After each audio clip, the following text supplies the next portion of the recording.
400 के लेवल्स भी नहीं टिकाकर 11,399 की तरफ ये जाता हुआ बिकवाली का दबाव यहां पर हावी होता हुआ देखने को मिल रहा है।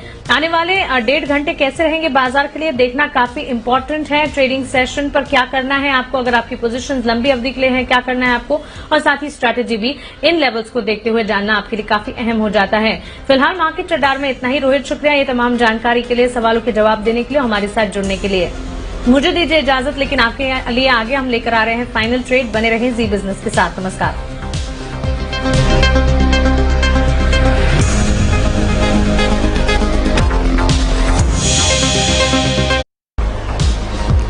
चीन, इंडोनेशिया, मलेशिया और थाईलैंड से एल्यूमिनियम फॉइल के इंपोर्ट की जांच हुई शुरू। Zee Business exclusive. India First Insurance में 30% हिस्सा बेचेगा यूनियन बैंक। डील से 700 करोड़ रुपए मिलने की उम्मीद। जी बिजनेस की एक और एक्सक्लूसिव खबर। न्यूज पर व्यूज में बोले राइट्स के सीएमडी राजीव मेहरोत्रा। कंपनी में कैश की कमी नहीं, 400 करोड़ रुपए क्षमता विस्तार पर भी होगा फोकस।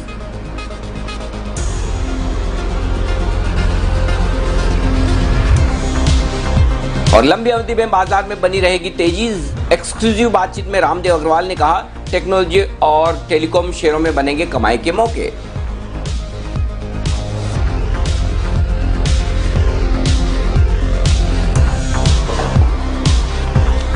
बाजारों में है तेज गिरावट का माहौल और दुनिया भर के बाजारों से आ रहे हैं बेहद कमजोर संकेत। ऐसे में दिन के निचले स्तरों पर है बाजार। आखिरी 1.5 घंटे में क्या कुछ एक्शन होगा और कल की क्या करें आप तैयारी, इस पर रहेगा खास फोकस। फाइनल ट्रेड में आप सबका स्वागत है। नमस्कार, मैं हूं अनिल सिंघवी। और नमस्कार, मैं हूं दीपांशु भंडारी। और अनिल जी, पिछले 1.5-2 घंटे में तो मार्केट्स का पूरा डायरेक्शन ही बदल गया है सर। तो मार्केट्स के बारे में आपसे चर्चा करेंगे, जानेंगे आप इंडेक्स पर क्या करना चाहिए, और हमारे एक्सपर्ट से कुछ कॉस्ट स्टॉक्स के बारे में भी जानेंगे सर। पर सबसे पहले बताइए इस समय की बड़ी बातें क्या दिख रही हैं सर? दिन के निचले स्तरों पर बाजार ट्रेड करते हुए दिख रहे हैं। 11,400 के नीचे निफ्टी है और 21,700 के नीचे बैंक निफ्टी। 300 अंकों की तेज गिरावट बैंक निफ्टी में है। अब मेटल, फार्मा, ऑटो, ये 3 सबसे कमजोर कड़ियां हैं बाजार की। इस वक्त सबसे ज्यादा बिकवाली यही होती दिख रही है। आईटी इंडेक्स अपना सपोर्ट देने की कोशिश कर रहा है, वहां पर थोड़ी बहुत खरीदारी है और 2% का उछाल आईटी इंडेक्स में दिखेगा, लेकिन इसके अलावा सब जगह हालत खराब है। और ये जो कमजोरी है यूरोप के बाजारों में दिख रही है। 2.5% यूरोप के बाजार कमजोर आपको नजर आएंगे। और डाउ फ्यूचर्स इस वक्त 500 अंक 475 अंक नीचे ट्रेड करते हुए दिखेंगे। दीप, बिल्कुल अनिल जी। और जो यूरोप के बैंक्स हैं स्पेशली, वहाँ पर हमने भारी गिरावट आते हुए देखा है, जिसकी वजह से हम देख रहे हैं कि यूरोप और फिर डाउ फ्यूचर्स पर भी उसका भारी असर आते हुए दिख रहा है सर। तो किस तरह से देख रहे हैं ये जो ग्लोबल बिकवाली आई है? हम 12 साढ़े 12 तक तो भारतीय बाजार होल्ड आउट कर रहे थे, वहाँ से फिर जो हम गिरे हैं, क्या यहाँ पर संभलेंगे या फिर ग्लोबल वीकनेस और नीचे ले जा सकती है हमें? देखिए, इसमें कोई डाउट नहीं कि दीप मैक्सिमम ये कह सकते हैं कि आप 80% 90% कमजोरी है जो इंपोर्टेड है। भारतीय बाजारों को गिरना होता तो भारतीय बाजार सुबह ही गिर जाते, जबकि हम ग्लोबल मार्केट्स के मुकाबले काफ़ी बेहतर, काफ़ी मजबूती के साथ खुले।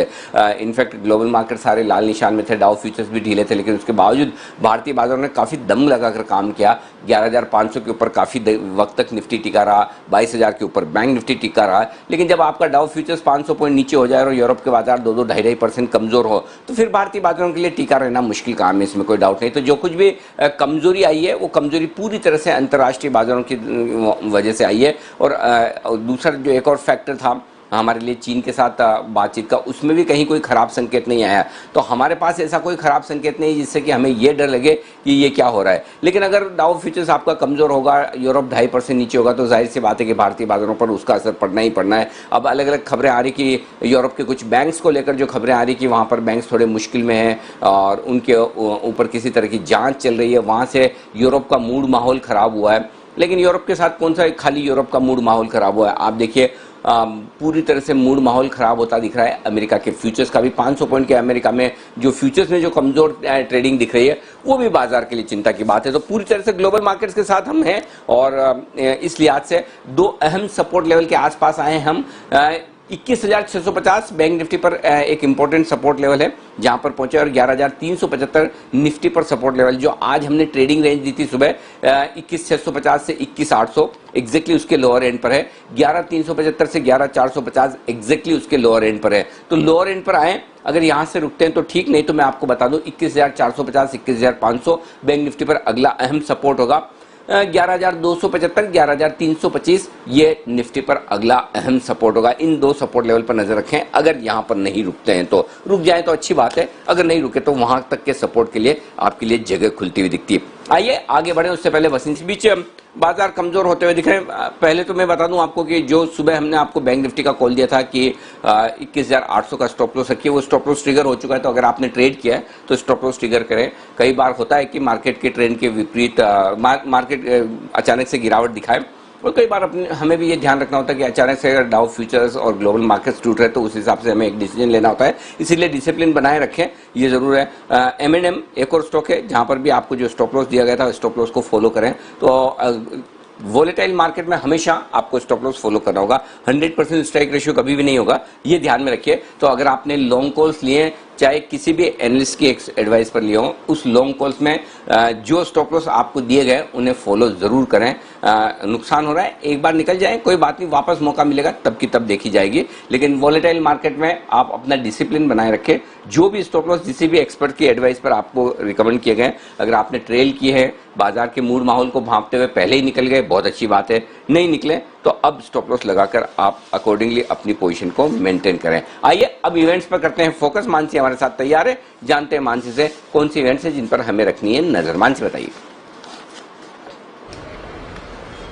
गुड आफ्टरनून अनिल सर, आज HSIL पर फोकस रखना होगा। बोर्ड बैठक है, बायबैक पर ये कंपनी विचार करने वाली है। कल के लिए ग्लोबल अपडेट है, आज ही की तरह जापान के बाजार कल भी बंद रहेंगे। इसके अलावा एंजल ब्रोकिंग का IPO कल खुलेगा जो कि 24 सितंबर तक खुला रहेगा। हिंदुस्तान जिंक के कमेटी ऑफ डायरेक्टर्स की एक बैठक कल होने जा रही है। करीब 4,000 करोड़ के NCD जारी करने पर इस बैठक में सोच विचार होगा। साथ ही मुंबई CST स्टेशन रीडेवलपमेंट के लिए 22 सितंबर यानी कि कल के दिन से पहली प्री बीड मीटिंग होने जा रही है। सूत्रों के हवाले से खबर है। खबर इंपॉर्टेंट इसलिए क्योंकि L&T, टाटा कंस्ट्रक्शन जैसी दिग्गज इंफ्रा कंपनियों के साथ इस पूरी डील के लिए बातचीत हो रही है। प्रोजेक्ट के अलॉटमेंट के बाद करीब 4 साल में पूरा होने का लक्ष्य भी बनाया जा रहा है। बुधवार यानी 23 सितंबर के दिन कैम्स का IPO बंद हो जाएगा इस दिन, और साथ ही कैमकॉन स्पेशलिटी का IPO भी इस दिन बंद हो जाएगा। क्रेडिट एक्सेस ग्रामीण की बोर्ड बैठक होने जा रही है। जुलाई के अंत तक के वित्तीय प्रदर्शन जारी करने पर इस बोर्ड बैठक में सोच विचार किया जाएगा। साथ ही स्पंदना स्फूर्ति की NCD के जरिए पूंजी जुटाने को लेकर एक बोर्ड बैठक है, और US Fed chairman Jerome Powell Congress के सामने गवाही देने जा रहे हैं। खासतौर से कोरोना वायरस महामारी से लड़ने के लिए फेड ने उठाए जो कदम है उस पर गवाही वो देंगे, तो इस पर भी नजर रहेगी। ओके, तो ये है आपके लिए तमाम वो इवेंट्स जिन पर आपको करना है फोकस। आइए फोकस करते हैं कुछ खबरों वाले शेयर पर, लेकिन उससे पहले वागले साहब तैयार हैं अपने वंडर के साथ।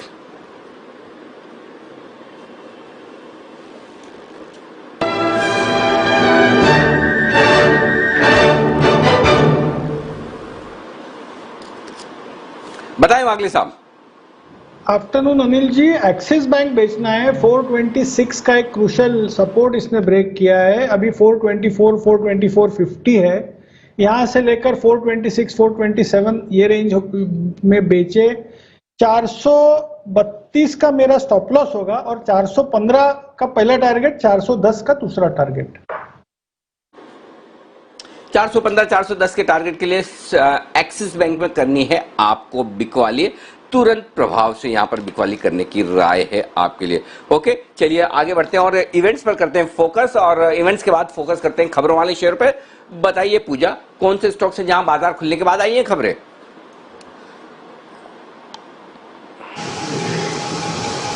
जी, राइट्स को लेकर खबर आई है। रेल विद्युतीकरण के लिए 475 करोड़ का ऑर्डर मिला है कंपनी को, जिसके बाद हमने कैप्शन देखा स्टॉक में।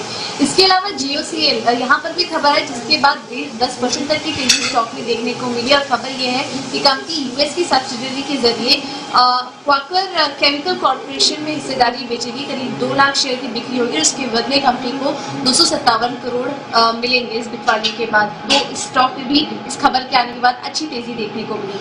हिंडाल्को और नाल्को से जुड़ी भी खबर आ रही है। सूत्रों के हवाले से खबर है कि एल्युमिनियम फॉइल से जुड़े इंपोर्ट की जांच शुरू की जा चुकी है, जिसमें कि चीन, इंडोनेशिया, मलेशिया, थाईलैंड से इंपोर्ट की जांच की जा रही है। यूनियन बैंक ऑफ बड़ौदा जैसे स्टॉक्स पर भी नजर रखें। इन दोनों बैंक का मर्जर होने वाला है आंध्र बैंक के साथ, और सूत्रों के हवाले से खबर आ रही है कि यूनियन बैंक को 2 बीमा कंपनियों में अपनी हिस्सेदारी बेचनी अब जरूरी है। और ये अपडेट आ रहा है कि union bank India First Insurance में 30% हिस्सेदारी बेच सकता है, जिसको कि खरीदने के लिए कामत पॉइंट इन्वेस्टमेंट का नाम सामने आया है, और यूनियन बैंक को इसके बदले 700 करोड़ रुपए मिल सकते हैं, इसकी संभावना बताई जा रही है। तो इस डील पर हमारी नजर रहेगी। वर्ल्ड पैकेजिंग ऐसे ये भी हमने आपको बताया था, राइट्स इशू पर बोर्ड बैठक है जिसको कि मंजूरी मिल चुकी है। 90 करोड़ के राइट्स इशू को बोर्ड ने मंजूरी दे दी है। इसके अलावा स्टील स्ट्रिप्स मिल से जुड़ी भी खबर आ रही है। 10,000 मिल के ऑर्डर मिले हैं, करीब 1.3 लाख करोड़ का ऑर्डर ये मिला है कंपनी को। इसके अलावा EIH यहाँ पर राइट्स इशू से जुड़ा एक अपडेट है। 29 सितंबर को कंपनी का राइट्स इशू खुलेगा और 13 अक्टूबर को कंपनी का राइट्स इशू बंद होगा। हम आपको बता दें कि 350 करोड़ के राइट्स इशू को कंपनी ने मंजूरी दी थी। और आखिर में बात करते हैं ब्लॉक डील की। रूट मोबाइल में एक बड़ा ब्लॉक डील हुए हैं, करीब 50 लाख शेयरों के सौदे हुए हैं 694 रुपए प्रति शेयर पर। और अदानी एंटरप्राइजेज में भी एक ब्लॉक डील हुआ है, करीब 12 लाख शेयर के सौदे हुए हैं 289 रुपए प्रति शेयर पर एक ब्लॉक डील देखी गई है दोनों स्टॉक्स में। ओके, तो ये है आपके लिए खबरों वाले शेयर। आइए चार्ट कॉर्नर का बिगुल कुणाल जी और राकेश जी के लिए।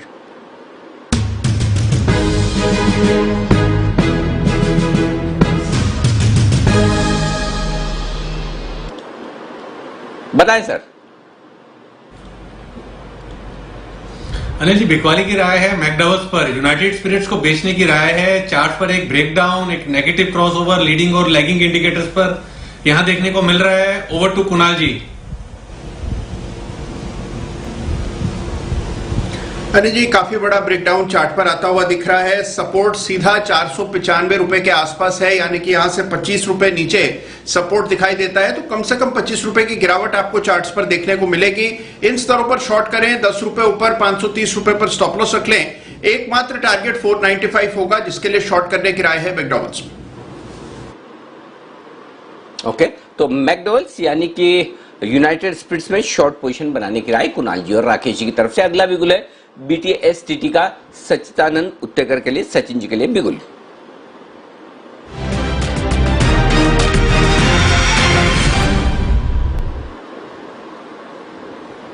बताएं Sachin ji. Good afternoon Anil ji, good afternoon Deepanshu. Anil ji, यहाँ पर बिकवाली की सलाह है।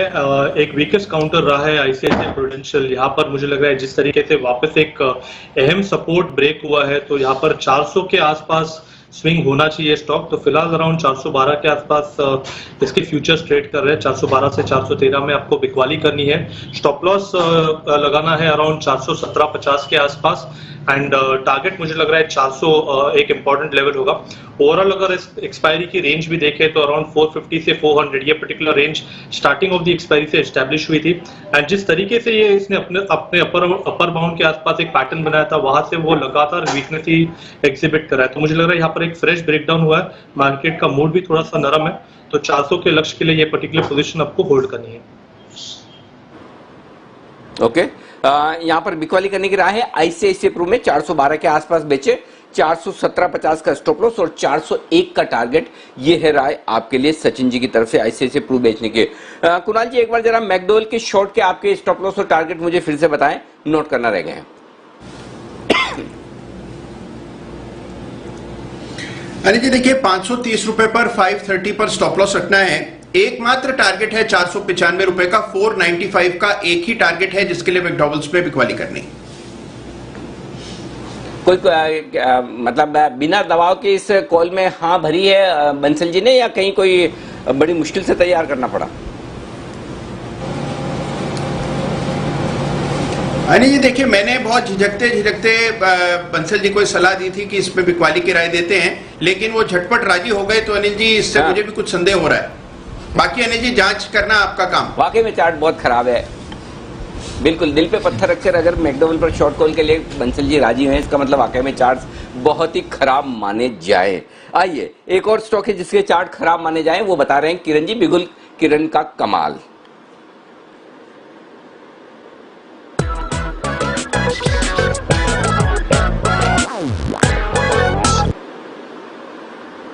बताएं किरण जी।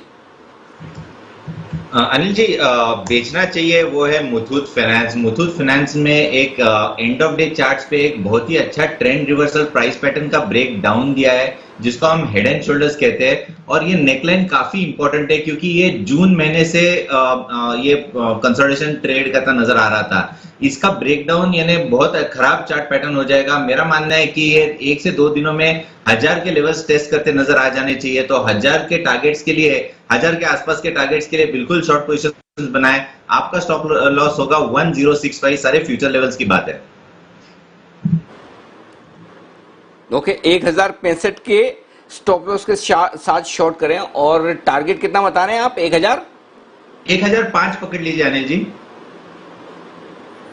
ओके, 1005 और एक के बाद एक शॉर्ट कॉल देने की होड़ लगी है और इस होड़ में पीछे नहीं रहने वाले हैं सुमित जी भी, उनके लिए भी बिल्कुल।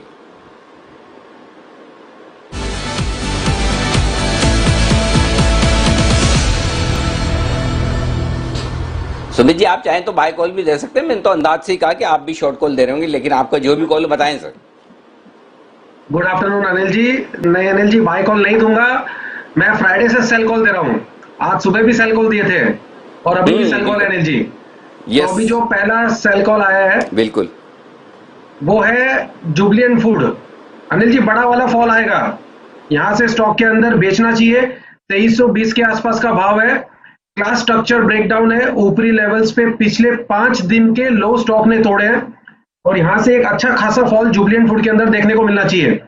2250, 2200 ये दो टारगेट को ध्यान में रखते हुए जुबिलेंट फूड को अभी का अभी सीएमबी पे बेचे। ऊपर में 2370, 2375 का स्टॉप लॉस लगाएं और नीचे में 2250 से लेके 2200 रुपए तक का फॉल जुबिलेंट फूड के अंदर 2 से 3 दिनों के अंदर देखने को मिलना चाहिए। तो एक अच्छा खासा ब्रेकडाउन देखने को मिल रहा है। यहाँ पे सेल करके चलने का सलाह रहेगा। शॉर्ट करें, यह राय आपके लिए जुबिलेंट फूड में सुमित जी की तरफ से आती हुई। आइए आशीष सर से भी बात करते हैं और आशीष सर से लेते हैं पहले उनके स्प्रेड का अपडेट, और अगर कोई नया स्प्रेड देना चाहे तो आशीष सर बताएं।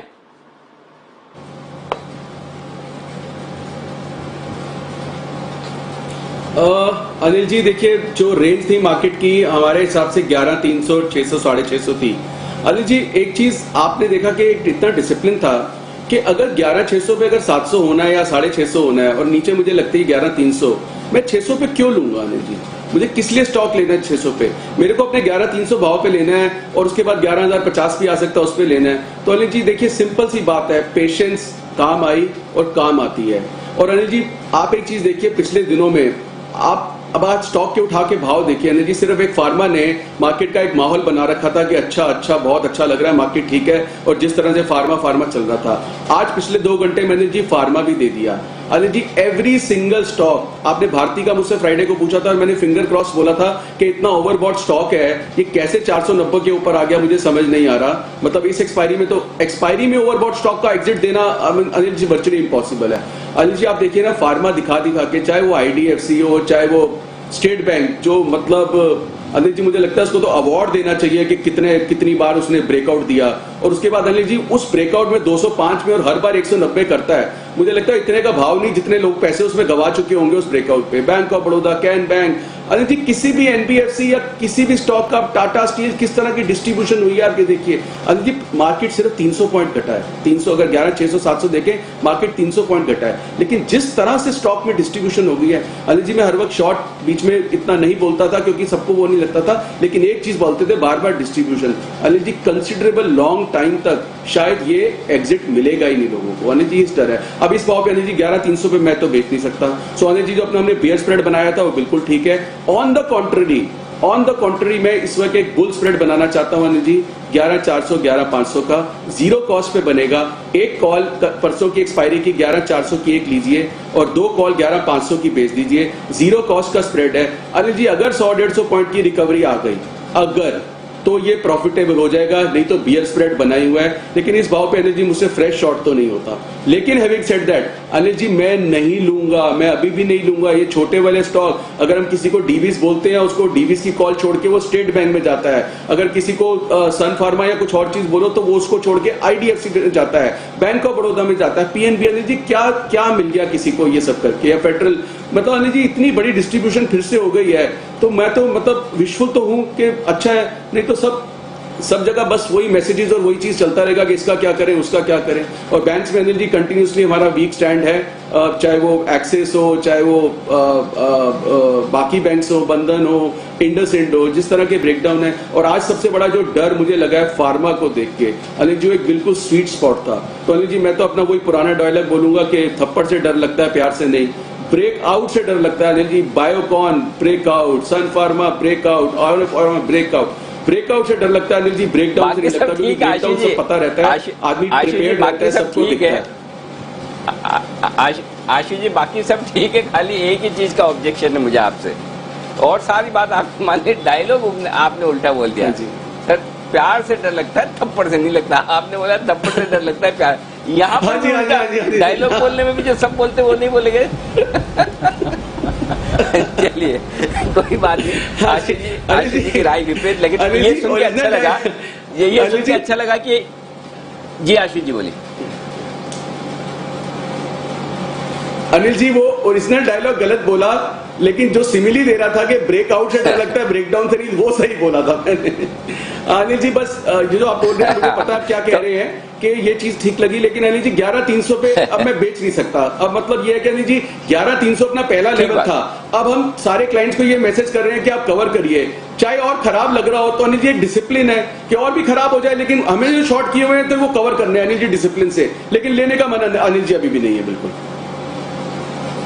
नहीं। लेकिन यही अच्छी बात लग रही है कि चलिए कम से कम इस लेवल पर आशीष जी बुलिश नहीं और यहाँ पर शॉर्ट कवर करने की राय दे रहे हैं, और सेलेक्टिवली अगर आप स्प्रेड बनाकर खरीदारी करना चाहें तो कर भी सकते। देखिए दो अहम लेवल आ रहे हैं आपके सामने, मैं आपके सामने लेवल्स रख लूं। पहला है 11,275 का, 11,278 की आपकी लोएस्ट क्लोजिंग है पिछले 8 दिनों की, और उस दिन 11,185 का लो बनाकर बाजार वहां से घुमा था, तो 11,278 उस लेवल के आसपास पहुंच रहा है, तो वो एक सपोर्ट के तौर पर आप मान सकते हैं। 11,250, 11,275 आपके लिए सपोर्ट के तौर पर काम कर सकता है। बैंक निफ्टी तो देखिए 22,000 के नीचे कमजोर था, कमजोर है और कमजोर रहेगा, इसलिए हम सुबह यह भी कह रहे थे कि अगर आपको कुछ ट्रेड लेना ही तो buy Nifty, short bank Nifty, तो गिरेगा तो बैंक निफ्टी ज्यादा पैसा दे जाएगा, बढ़ेगा तो निफ्टी ज्यादा दे जाएगा। तो आप देखिए बैंक निफ्टी 0.3% नीचे, निफ्टी 2% नीचे, तो ये अहम सपोर्ट लेवल के आसपास निफ्टी तो आता हुआ दिख रहा है। बैंक निफ्टी का भी 21,450 यही अहम सपोर्ट है, यहाँ रुका तो ठीक है, नहीं तो फिर भगवान ही मालिक है, तो और भी कमजोरी के संकेत है। डेटा में तैयार कर ही रहा हूं, थोड़ी देर में आपके सामने रखूंगा भी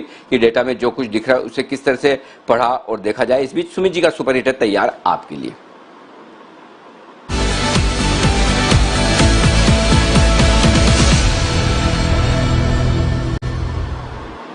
बताएं सुमित जी। अनिल जी ओएनजीसी चार्ट के ऊपर वीक लग रहा है, मेरे को लग रहा है ओएनजीसी के अंदर यहाँ पे बिकवाली करके काम करना चाहिए। ऑप्शन के जरिए 72.50 का पुट लेने का सलाह रहेगा, जो कि ₹1.80, ₹1.90 में अभी ट्रेड कर रहा है। ओएनजीसी का 72.50 का पुट लेने का सलाह रहेगा। ओएनजीसी के अंदर वीकनेस है, पिछले 7 दिनों में ओएनजीसी एक रेंज में घुमा है और आज पिछले 7 दिनों का लो ब्रेक कर रहा है। ओएनजीसी में मेरे को ऐसा लग रहा है कि 70 का लेवल टूटेगा और 68 रुपए से लेके 66 रुपए तक के लेवल ओएनजीसी में देखने को मिल सकता है। इसके लिए 72.50 का पुट अभी सीएनबी पे लेने का सलाह रहेगा। ₹1 नीचे यानी 75 पैसे का स्टॉप लॉस लगा है और ऊपर में टारगेट बनेंगे ओएनजीसी के 72.50 के पुट के ₹3 से लेके ₹4 तक के टारगेट बन सकते हैं। ये एक्सपायरी वाला पुट है, यहाँ पे लेने का सलाह रहेगा। स्ट्रक्चर बहुत वीक है, एक अच्छा फॉल देखने को मिलना चाहिए स्टॉक के अंदर।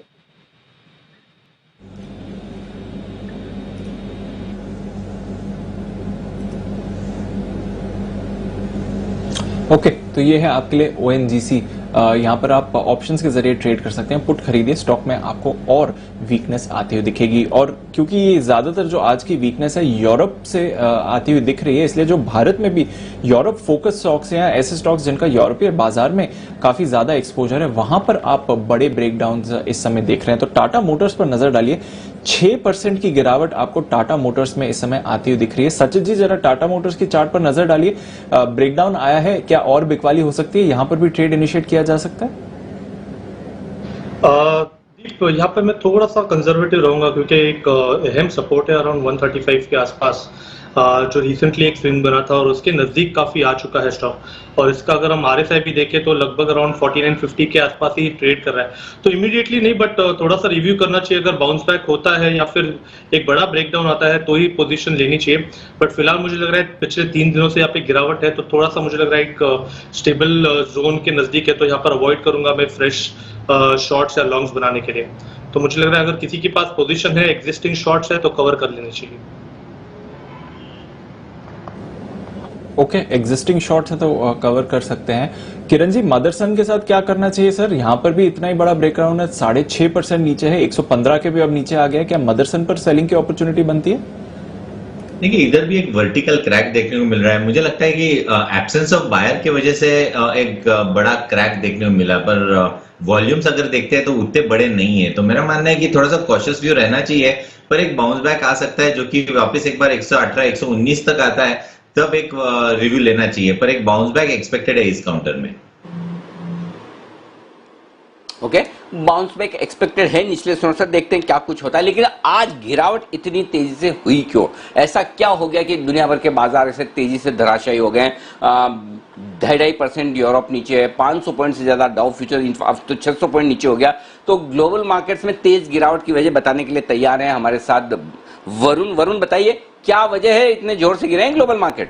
देखिए अनिल जी, वैसे तो हमने फ्राइडे को ही देखा था कि यूएस के मार्केट जो है वो थोड़ी गिरावट के साथ बंद हुए थे, लेकिन उसके बाद संडे को दरअसल एक रिपोर्ट आई, एक बज़फीड न्यूज नाम की इंटरनेशनल कंसोर्शियम है इन्वेस्टिगेटिव जर्नलिस्ट की, उनके तरफ से एक रिपोर्ट ये निकल के आई कि HSBC जो है, जो कि ग्लोबल बैंक है और यूरोप में खासकर जिसका फोकस है और जिसका प्रेजेंस है, उनके तरफ से कुछ सस्पिशियस एक्टिविटीज जो है उसकी कहीं ना कहीं फ्रॉड टाइप की एक्टिविटी जो है उसका खुलासा हुआ है। ये इस बज़फीड न्यूज ने एक खुलासा किया संडे को, और इसके बाद आज हम देख रहे हैं कि यूरोप में जो सबसे ज्यादा गिरावट है दरअसल इन बैंक्स में ही आई है। आप HSBC को देख लीजिए, 25 साल के लोस पे वो ट्रेड कर रहा है।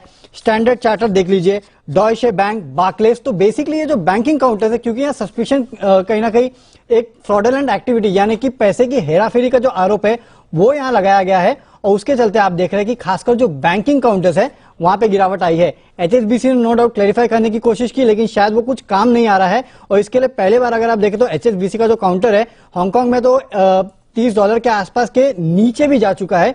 तो इस तरह की गिरावट आई है। 1995 के बाद से पहली बार इस लेवल के नीचे HSBC का काउंटर गया है। तो इसी से आप समझ सकते हैं कि ग्लोबली जो बैंकिंग काउंटर्स है उनको लेकर चिंता है, क्योंकि वैसे भी पैंडेमिक के चलते जो इंटरेस्ट रेट है वो काफी लो हो चुके थे। फेड की कमेंट्री में भी फेड ने कहा था कि इंटरेस्ट लो आगे लो ही रहेंगे, उसके कारण बैंक्स पे वैसे ही दबाव था।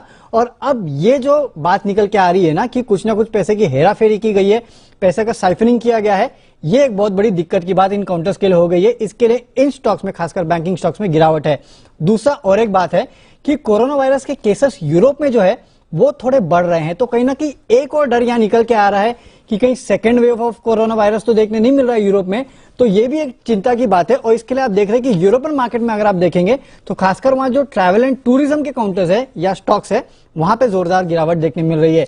तो ये दो रीजन है जिसकी वजह से यूरोपियन मार्केट में प्रेशर है, और इसके लिए आप देख रहे हैं कि इसी का इंपैक्ट डाउ फ्यूचर्स पे भी देखने मिल रहा है, जहां पे अच्छी खासी गिरावट है। और इस बीच में जो डॉलर है, डॉलर इंडेक्स अगर आप देखें तो वो दिन के हाइस पे पहुंच चुका है, वो मजबूत हो रहा है। तो ग्लोबल करेंसीज पे तो वो वैसे इंपैक्ट डालेगा, तो उसका भी इंपैक्ट जो है आपको मार्केट्स पे देखने मिल रहा है। इसके लिए आप देख रहे हैं कि इंडियन मार्केट पे इस तरह का इंपैक्ट देखा जा रहा है। दिक्कत है बाहर की और एक्शन और असर है हमारे यहाँ भी। तो जो कुछ भी कमजोरी हो रही है वो स्टैंचार्ट और HSBC, ये दो बड़े बैंक है यूरोप के जहां पर किसी तरह की धांधली और फ्रॉड की खबरें हैं, और उसके बाद वहां जो गिरावट हुई है उसका असर दुनिया भर पर पड़ता हुआ नजर आ रहा है। और डाउ फ्यूचर्स धीमे धीमे सरकते हुए अब 600 अंक नीचे आ चुके हैं। तो तेज गिरावट का माहौल यहां पर आता हुआ दिख रहा है। एक बार आइए दो चीजें आगे बढ़े उससे पहले मैं बता दूं, पहली चीज तो ये कि नितिन जी ने आपको शुक्रवार को बेयर पुट बनाने की राय दी थी। 11,500 का एक पुट लेकर 11,300 का पुट बेचने की जो राय दी थी उसमें अच्छा खासा मुनाफा होता दिख रहा है। 80 पॉइंट का उन्होंने 55 पॉइंट के डिफरेंस पे बनाने की राय दी थी, और लगभग 135-130 पॉइंट का डिफरेंस चल रहा है। 80 पॉइंट का मुनाफा है, आप बुक करके लाइफ एंजॉय कर सकते हैं। तो नितिन जी की सलाह ये है कि आप अपना पुट में प्रॉफिट बुक कर लें। 2:30 बज चुके, मैं स्ट्रेटेजी दूं उससे पहले एक बार जल्दी से आपके लिए पहले बिगुल चार्ट कॉर्नर का कुणाल जी राकेश जी की तरफ से।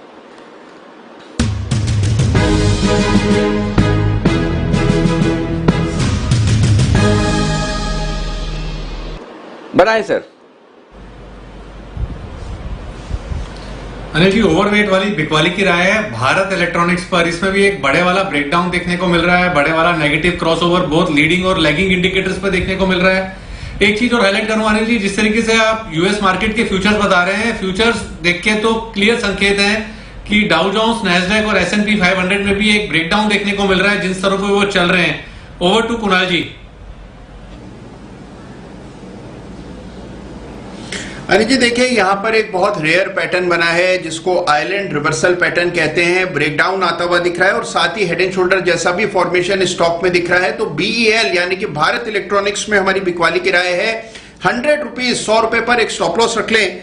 जो पहला टारगेट नीचे की तरफ होगा वो 93 रुपए 50 पैसे का, 93 हाफ का, और दूसरा टारगेट 91 रुपए का। तो 91 के टारगेट के लिए शॉर्ट करना है BEL भारत इलेक्ट्रॉनिक्स, जिनको इन स्तरों पर बेचे। 100 रुपए का स्टॉप लॉस लगाना ना भूलें। ओके, भारत इलेक्ट्रॉनिक्स यहां पर आपके लिए बिकवाली की राय आ रही है। इस समय बड़े ब्रेकडाउन आ रहे हैं जहां तक आप ये सारे स्टॉक्स देख रहे हैं। आइए फिर जानते हैं मार्केट्स पर क्या करना चाहिए। बिगुल बजाते हैं अनिल जी की स्ट्रैटेजी का।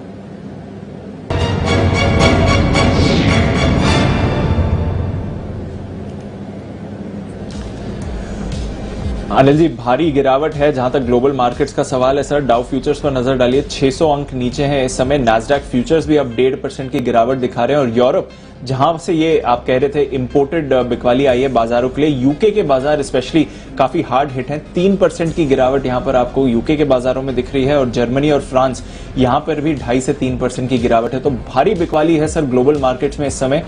बताइए हमें क्या करना चाहिए कि यहां से आप हमारे लिए भी और गिरावट देखते हैं? देखिए दीप, एक चीज बताऊं आपको, ये जो मंदी हो रही है और जो कुछ भी गिर रहे हैं स्टॉक, ये तो प्रॉब्लम है ही नहीं, बिल्कुल ही नहीं है इसमें कोई प्रॉब्लम दूसरी जगह है।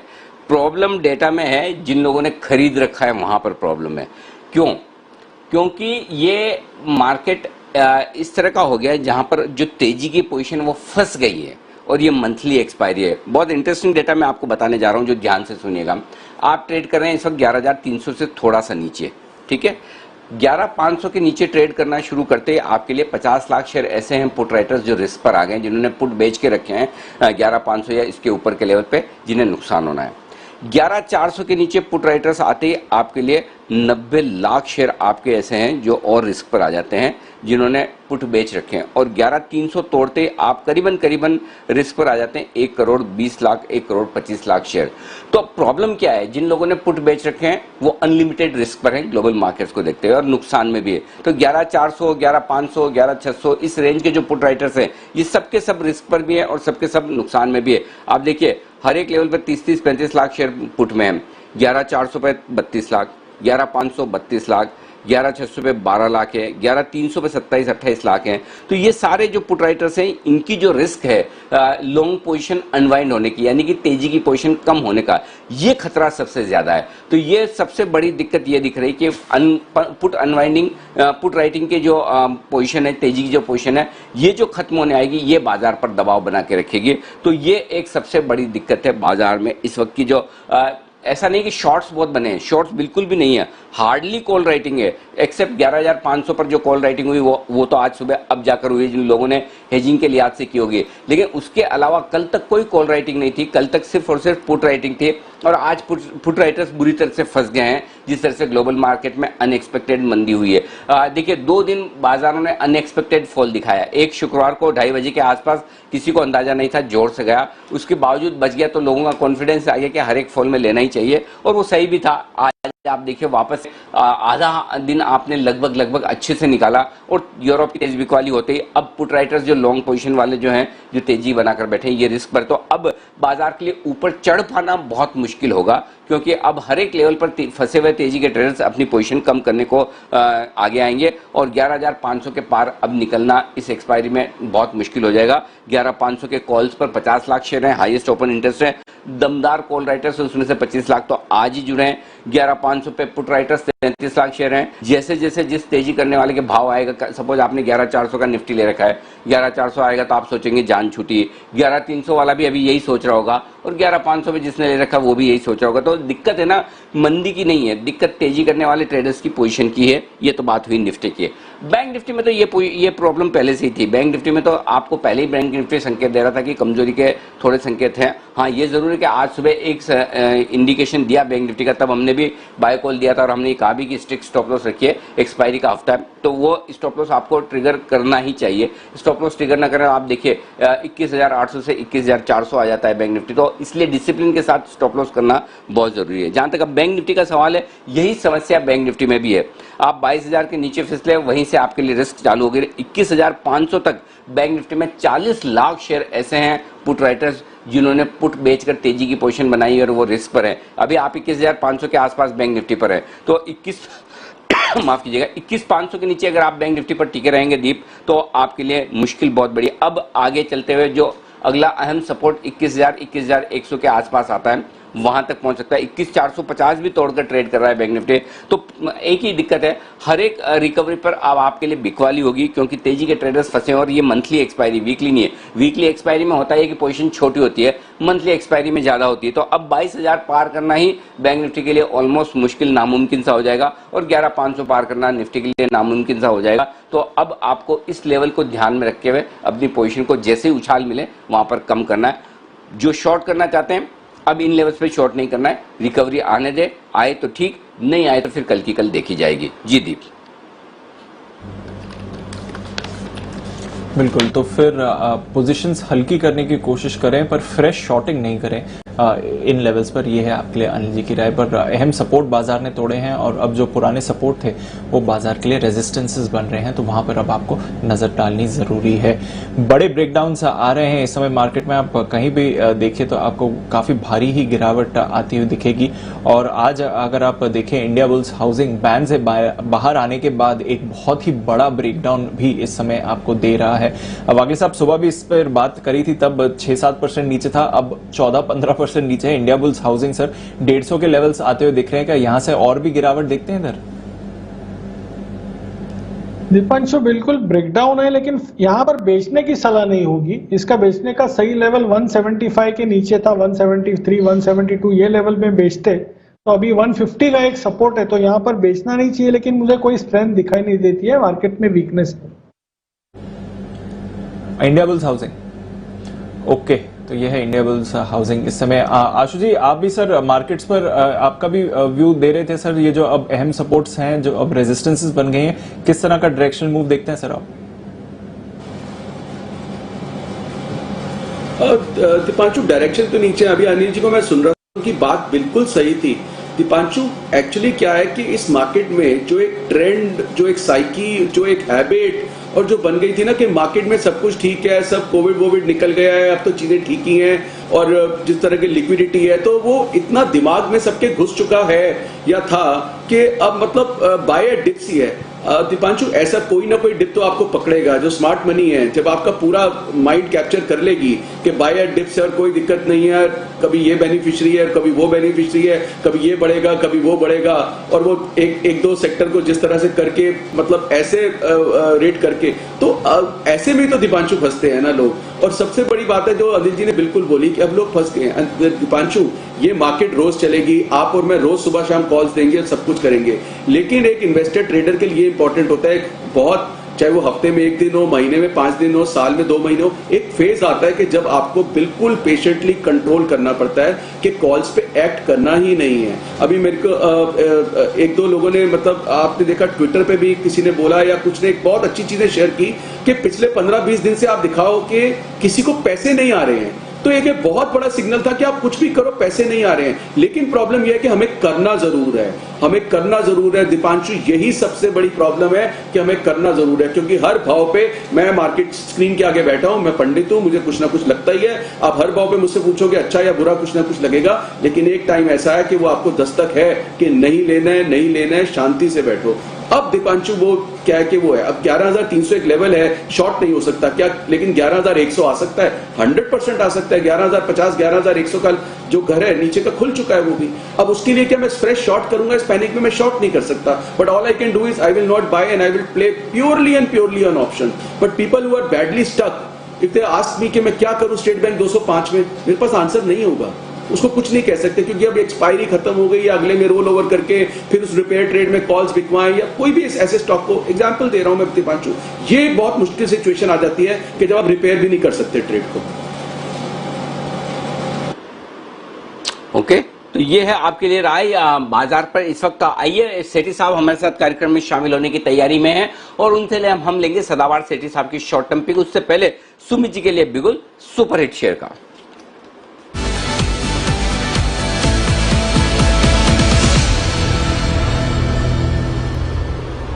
बताएं Sumit ji. Anil ji, ICICI bank week हो रहा है। आईसीआईसीआई बैंक ने पिछले 5 से 7 दिन के लो तोड़ दिए। आईसीआईसीआई बैंक में यहाँ से गिरावट देखने को मिलना चाहिए। मेरे को ऐसा लग रहा है कि आईसीआईसीआई बैंक में यहाँ पे 350 वाला पुट ₹5.70 के आसपास ट्रेड कर रहा है। इसको लेने का सलाह रहेगा। आईसीआईसीआई बैंक का 350 का पुट पिछले 5 से 7 दिन के आईसीआईसीआई बैंक के लो टूटे हैं और यहाँ से लगता है कि आईसीआईसीआई बैंक में नीचे में ₹340 से लेकर ₹330 तक के लेवल देखने को मिलने चाहिए। बैंक निफ्टी और निफ्टी दोनों में ब्रेकडाउन है। सपोर्ट टूटेंगे तो ये बैंकिंग स्टॉक्स और वीकनेस दिखाएंगे। तो बैंक निफ्टी का पुट लेने का सलाह रहेगा। नीचे में स्टॉप लॉस लगाए ₹2 का। आईसीआईसीआई बैंक का 350 का पुट लेने का सलाह रहेगा। ₹2 का नीचे में स्टॉप लॉस लगाना है और ऊपर में ₹9 से लेकर ₹10 तक का मूव इसी हफ्ते में देखने को मिलना चाहिए 350 के पुट के अंदर। ओके, तो ये है आपके लिए आईसीआईसीआई बैंक में पुट ऑप्शन खरीदने की राय। ₹350 वाला पुट ऑप्शन 5.5 पौने 6 रुपए में खरीद लीजिए मंदी करने के लिए। अब यहाँ पर ऑप्शन के जरिए ठीक है रहा। वैसे भी मंथली एक्सपायरी है तो बहुत ज्यादा प्रीमियम आपको देनी नहीं है और नीचे के लेवल पर आप शॉर्ट करें तो आपके लिए रिस्क भी लिमिटेड रहेगी। तो 9 से 10 रुपए के टारगेट के लिए यहाँ पर आईसीआईसीआई बैंक का पुट ऑप्शन आपको खरीदना है। आइए अब सदाबहार सेठी साहब की short term pick.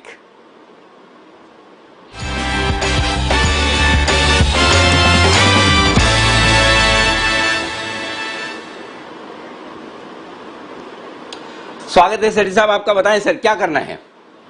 Anil ji, बाजार में बिल्कुल मारकाट मची हुई है। बहुत कुछ दिनों के बाद इस तरह की स्क्रीन दिखाई दे रही है और ये मुझे लगता है थोड़ी और एक्सटेंड होनी चाहिए। जिस तरह के क्यूज आ रहे हैं इंटरनेशनली, डाउ फ्यूचर्स में 600 पॉइंट की मंदी है और फिर जो खबरें आ रही है जैसे एचएसबीसी और स्टैंडचार्ट, अभी वरुण भी बता रहे थे कि हांगकांग के बाजारों में 25 साल के लोज पे ट्रेड कर रहे हैं। तो माहौल बिल्कुल थोड़ा खराब है और उसकी वजह से मुझे लगता है ये जो आज की गिरावट है ये थोड़ी एक्सटेंड होनी चाहिए। तो यहाँ पे गिवन अ चॉइस तो कुछ नहीं करना चाहिए बिकॉज इस गिरावट के बाद और शॉर्ट करने की भी हिम्मत नहीं होती, बट करना कुछ नहीं चाहिए। बट फिर भी मैं कहूँगा अगर किसी को इस बाजार में शॉर्ट, तो मैंने कहा कि शॉर्ट करने की मेरी इच्छा नहीं है, बट अगर तेजी करनी है तो मुझे लगता है एक ही पॉकेट ऑफ स्ट्रेंथ है, वो है आईटी। और वहां पे जो दिग्गज कंपनीज है जैसे इन्फोसिस है, टीसीएस है, इनको बिल्कुल रडार पे रखे। इन्फोसिस थोड़े दिन पहले मैंने ₹990 पे रिकमेंड करा था, 2-3 दिन पहले। मेरे टारगेट थे 1025 के, जो कि आज अचीव भी हुए। अब ये स्टॉक वापस से गिर के 1010 के लेवल पे आ गया है, बट मुझे लगता है इसको रडार पे रखें। अगर इस गिरावट में ये स्टॉक भी 980-990 के लेवल्स पे आता है तो वहां पे मुझे लगता है इसमें एक पोजिशनल तौर के रूप में खरीदारी करनी चाहिए। इस क्वार्टर के नतीजे पे मैं बुलिश हूं और मुझे लगता है वो फर्स्ट वीक ऑफ अक्टूबर में आएंगे। वहां पे इस स्टॉक में एक अच्छी तेजी के लिए तैयारी करनी चाहिए और गिरावट पे इन्फोसिस में खरीदारी करने की सलाह रहेगी। ओके, तो ठीक है, ये है आपके लिए राय। इन्फोसिस में 980-990 रुपए के आसपास आए तो गिरावट में खरीदारी करें, अभी कुछ न करें, ये ज्यादा बढ़िया है। एकमात्र इन्फोसिस। अच्छा सेठी साहब, आप बेचते नहीं, शॉर्ट करते नहीं कभी? नहीं, ऐसे कम करते हैं नॉर्मली फंडामेंटल्स वाले तेजी के मूड में, बट खाली इतना ही है, नोटा करना is as good as being bearish on the market, कि लॉन्ग पोजीशन को लिक्विडेट करना है और कुछ नहीं करना, शांति से बैठना है। बराबर है, जो इतना बुलिश रहे हमेशा तो उसके लिए नोटा भी अपने आप में बेरिश माना जाएगा। और जैसे आशु सर हमेशा बेरिश रहते हैं और आशु सर ये कहे कि नहीं शॉर्ट नहीं करूंगा तो उसे भी बुलिश ही माना जाएगा। सेम फॉर्मूला आशु सर के लिए भी लागू होगा जो आपके लिए लागू हो रहा है। और जब आशु सर खरीदारी करने की बात करें तो मजा ही अलग है, और जब सेठी साहब कहे कि नहीं अब बेचना है तो फिर उसका मतलब भी अलग है। तो देखो, हर आदमी के अलग अलग उसके मिजाज के हिसाब से आपको आइडिया लगा लेना चाहिए कि मूड माहौल कैसा है। तो इस वक्त मूड माहौल सावधानी का है, शॉर्ट निचले स्तरों पर नहीं करना है, लेकिन लॉन्ग करने के लिए भी इंतजार कर लें। आप आराम से भाव से खरीदें, इंतजार करें, भाव आने दें, उसके बाद देखेंगे। ओके, आइए, तो इस बीच 11,300 के आसपास निफ्टी है और 21,500 के आसपास बैंक निफ्टी है। थोड़ी देर में जय हमारे साथ जुड़ेंगे, देंगे कैश का ऑप्शन वो भी, और इस बीच स्टॉक्स कुछ और जो हैं बड़ी तेजी से गिरे हैं। एक्चुअली गिरने में सबसे ज़्यादा आगे यही रहते हैं आपके सारे के सारे बैंक्स, एनबीएफसी, वहीं पर सबसे तेज मार पड़ती हुई दिखती है, तो यहीं पर कमजोरी सबसे ज़्यादा होती हुई दिख रही है। एक और स्टॉक है जिस पर राय लेना चाहता हूं। वागले साहब का बल्ला काफी देर से खामोश है। एक्सिस बैंक में बिकवाली शुरुआत करने के बाद वागले साहब इंडसइंड बैंक के चार्ट्स भी देख लीजिए जरा, क्या एक्सिस का साथ देने को तैयार है? अभी बेचना है या थोड़ा ऊपर आने से फिर देखेंगे? अनिल जी थोड़े से लेट हो गए। 585 584 वो सही लेवल था, वो लेवल पे मैंने एक्सेस चूज किया। अभी नहीं बेच सकते इंडसइंड, यहाँ पे अगर बेचेंगे तो ट्रैप हो सकते हैं। बाउंस बैक आता है 578 टू 582, ये सही लेवल होगा 586 के स्टॉप लॉस से। मेरा मानना ये 555 तक जा सकता है।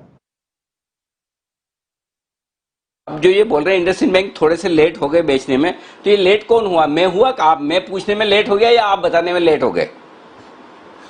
नहीं, मेरा अनिल जी एक्सिस बैंक का चॉइस था, तो इसके लिए मैंने इंडसइंड चूज नहीं किया, लेकिन आपने जिक्र किया है तो मैं एक कमेंट कर दूं। अनिल जी आरबीएल और एक्सिस और इंडसइंड ये तीनों स्टॉक्स बहुत वीक है। एवरी बाउंस बैक पे बेचनी चाहिए। कल इसमें मतलब यहां से कम 4-5% के नीचे के लेवल्स मिलने चाहिए। ठीक बात है। चलिए, आरबीएल, एक्सिस सब कमजोर दिख रहे हैं, थोड़ा 4-5% की जगह और नीचे ये वागले साहब आपको बता रहे हैं। थोड़ा रुकने की कोशिश करें। एक बार है ना, एक काम और करिए, जरा डाउ फ्यूचर्स भी दिखाते रहिए बीच बीच में, ताकि क्या एक आइडिया लगे कि मूड माहौल कैसा है। अच्छा, इस बीच रूट मोबाइल अभी भी टिका हुआ है भाई मजबूती के साथ। ऐसा नहीं कि कहीं पैनिक में रूट मोबाइल का रूट बदला हो या बिगड़ा हो, ऐसा कुछ भी नहीं है। अभी भी बड़ी मजबूती के साथ रूट मोबाइल ट्रेड करता हुआ दिख रहा है 666 रुपए के आसपास। तो यहाँ पर बड़ी मजबूती के साथ कारोबार होता हुआ दिख भी रहा है। तो ये एक और स्टॉक है जो बहुत ही तेजी, और बाकी जैन साहब के स्टॉक्स तो आज बड़ा कमाल कर रहे हैं। सैक्सॉफ्ट, सिग्निटी, ये सारे के सारे मिड कैप आईटी कंपनी में बड़ी तेजी है। आशु जी, आपको कोई पसंद है मिड कैप आईटी कंपनियों में या बड़ी कंपनियों में जहां पर आपको लगता है खरीदारी की जा सकती है?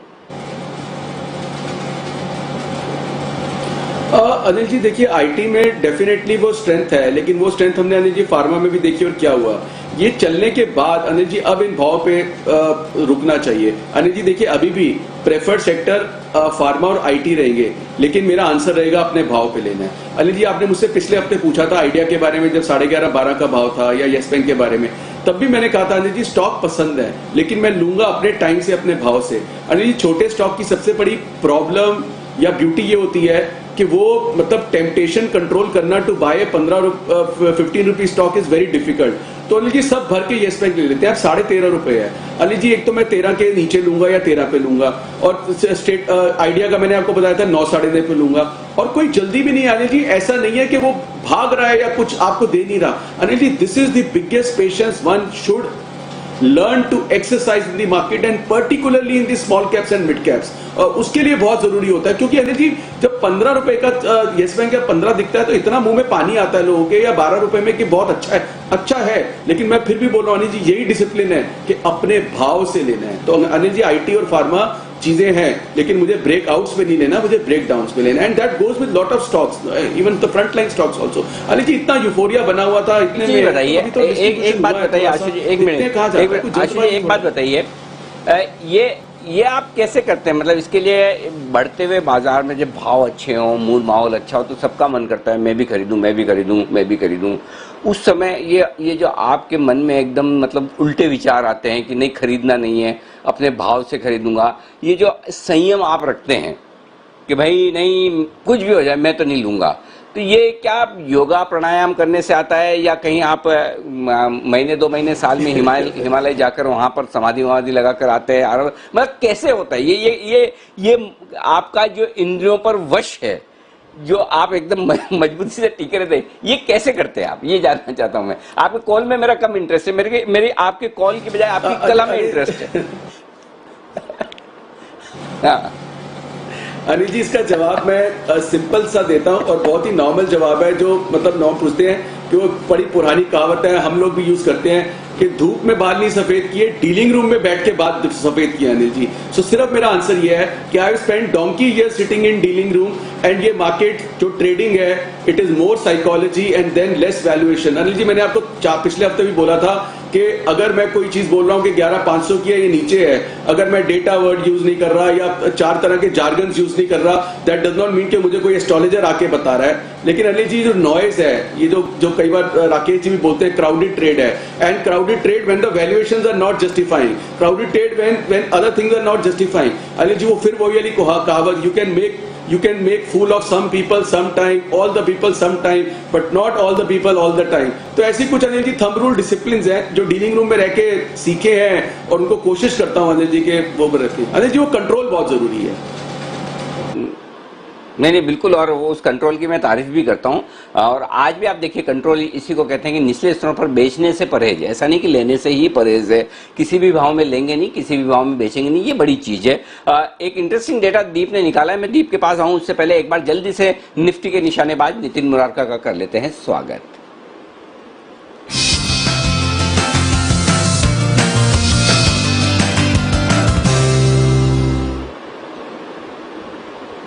बताएं नितिन जी, क्या करना चाहेंगे? आपकी जो बियर पुट स्प्रेड स्ट्रेटेजी तो सुपर हिट रही, बहुत ही बढ़िया। क्या उसमें प्रॉफिट बुक कर लिया जाए अभी, और नई स्ट्रेटेजी क्या है? जी, फ्राइडे को हम लोगों ने काफी दिनों बाद 200 पॉइंट की स्प्रेड ली थी, यानी 11,500 पुट लेके 11,300 बेची थी, जिसमें काफी अच्छा प्रॉफिट मिल रहा है, 70 रुपीज का प्रॉफिट मिल रहा है। तो इसको बुक कर लेना चाहिए, क्योंकि हम लोगों ने 55 के डिफरेंस पे क्रिएट किया था, अभी 128 का डिफरेंस है, तो 73-75 पॉइंट्स का प्रॉफिट है। तो इसको बुक करके नया स्प्रेड हम क्रिएट करेंगे, और नया स्प्रेड में 11,300 की पुट हम लेंगे एट द मनी, और 11,200 की पुट हम बेचेंगे, 1:1 करेंगे। और इसमें हम मुझे कॉस्टिंग 38 रुपीज की आ रही है, 38 रुपीज की कॉस्टिंग आ रही है। इसका स्टॉप लॉस हम 17 रुपए का रखेंगे, यानी जो डिफरेंस है ये 17 रुपए का आ जाए तो एग्जिट कर जाना है। यानी मैं रिस्क ले रहा हूँ करीब 20-22 रुपए का, और मुझे लग रहा है कि ये 11,200 या उसके नीचे निफ्टी जा सकती है, जिसमें ये जो स्प्रेड है 38-39 का, ये स्प्रेड आपका 70-75 का हो सकता है। तो ये बियर पुट स्प्रेड क्रिएट करेंगे, 11,300 की लेके 11,200 1:1 बेचेंगे।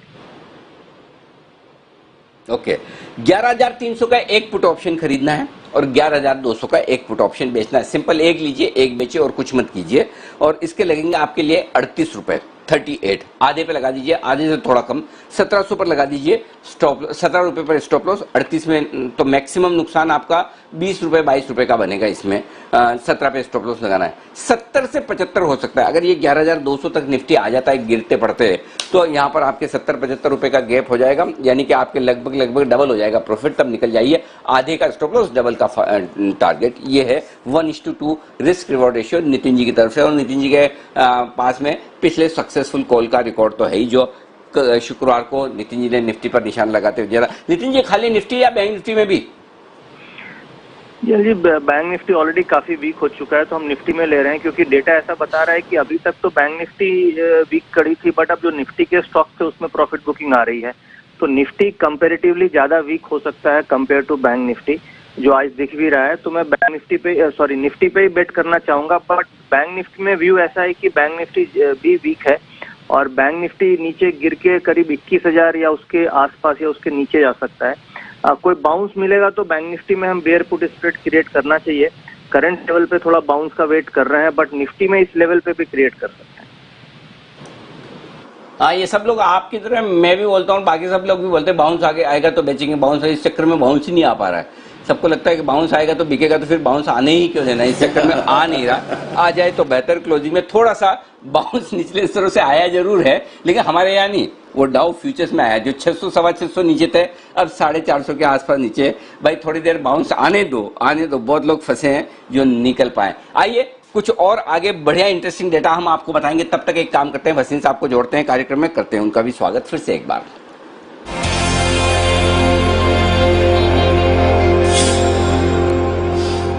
स्वागत है सर आपका एक बार फिर से। बताएं सर, आज का आपका BTST कॉल। सर पहले अपडेट दे दूं, मार्केट बहुत चौपी है। आपको अशोक लीलैंड सेल दिया था और टाटा स्टील और भारती बाय। अब व्यू ये है, अशोक लीलैंड में तो प्रॉफिट बुक कर लीजिए, लेकिन market is showing extreme volatility और ये मुझे नहीं लगता रुकने वाली है। तो please protect your long sides also, और अगर स्टॉप लॉस हो गया तो exit. There is no question. The market is more volatile than I can handle, and I expect that this volatility can continue, which means that the downside is still open because of the expiry and global cues. तो इस कारण से सावधानी बरतना जरूरी है। हमारी जो लेने की कॉल थी उसमें ध्यान रखिए। स्टॉप लॉस हो गया तो अनिल जी प्लीज निकल जाइए। अब आपके लिए एक ही कॉल है सर, जो BTSCT आपने कही वो है मनापुरम फाइनेंस। 58 58.5 का भाव है, वो बेचिए। 60 रुपए का 60.5 रुपए का स्टॉप लॉस है, 45 रुपए का target. Okay, Manappuram general finance यहां पर करनी है आपको बिकवाली। यहां पर आए बैंक्स NBFC हैं कमजोर और यहीं पर बिकवाली करने की राय बस इन साहब की तरफ से आती हुई दिख रही। तो मनापुरम जनरल फाइनेंस 58, 58.5, 100 और लगा लीजिए, एक है ऊपर आगे 158, 158.50 का लेवल है जहां पर बिकवाली करनी है। बहुत बहुत शुक्रिया सर आपका ये बेहतरीन BTST पिक्स हमारे दर्शकों को देने के लिए। आइए अब आगे बढ़ते हैं और कुछ एक इंटरेस्टिंग डेटा आज ही के दिन से जुड़ा हुआ दीप ने निकाला है कि वंस अपॉन अ टाइम क्या हुआ था। तो दीप आप भी बताइए कि वंस अपॉन अ टाइम क्या हुआ था। बिल्कुल अनिल जी, और रिवाइंड करते हैं एग्जैक्टली 2 साल पहले सितंबर 21, 2018, एग्जैक्टली 2 साल पीछे अगर हम जाएंगे सर, तो ये समय था जब NBFCs का मेल्टडाउन या जो NBFCs में हमने भारी बिकवाली देखी थी वो शुरू हुई थी। इसी समय मार्केट्स में रूमर्स आने शुरू हुए थे, जो IL&FS की डेट क्राइसिस चल रही थी। IL&FS ने कुछ रीपेमेंट्स मिस करे थे जिसकी वजह से NBFCs और फाइनेंशियल मार्केट्स में नर्वसनेस थी। और एग्जैक्टली इस दिन 2 साल पहले 21 सितंबर 2018 को हमने देखा था कि 2 स्टॉक्स DHFL और इंडिया बुल्स हाउसिंग यहां पर भारी गिरावट हुई थी। DHFL में अनिल जी 60% इंट्राडे गिरावट हुई थी उस दिन, और अगर इंडिया बुल्स हाउसिंग की भी बात करें तो इंट्राडे बेसिस पर 40% की से ज्यादा की हमने गिरावट देखी थी। इवेंचुअली रिकवर होकर हमने देखा कि DHFL 40% नीचे बंद हुआ और इंडिया बुल्स हाउसिंग 8% नीचे बंद हुआ था। और ये समय अनिल जी, उस समय DHFL 600 रुपए पर ट्रेड करता था, इंडिया बुल्स हाउसिंग उस समय 1000 के ऊपर ट्रेड करता था। पर एग्जैक्टली इस दिन था जब मार्केट में नर्वसनेस आनी शुरू हुई थी, खबरें आनी शुरू हुई थी कि IL&FS ने अपने कुछ डेट रीपेमेंट्स की डेडलाइन मिस करी है और NBFCs में बड़ा मेल्टडाउन शुरू हुआ था। तो 2 साल बाद भी हम देख रहे हैं, हालांकि इस समय सिचुएशन अलग है, ये ज्यादातर करके ग्लोबल वॉलेटिलिटी है, बट वैसी गिरावट आज भी आती हुई दिख रही है, हालांकि उतनी भारी नहीं है थैंकफुली। पर हाँ, 2 साल पहले एक भारी गिरावट आई थी इसी दिन सर, तो वो बस मैं हाईलाइट करना चाहता था पार्ट। मतलब वो जब आप हाईलाइट करें तो उससे जुड़ी हुई एक इंटरेस्टिंग बात मैं और बताना चाहता हूं, और वो मैं बताऊंगा कुणाल जी, राकेश जी और आशु सर के साथ में। लेकिन उससे पहले एक बार जल्दी से बिल्कुल पहले वागले साहब के लिए वागले का वंडर।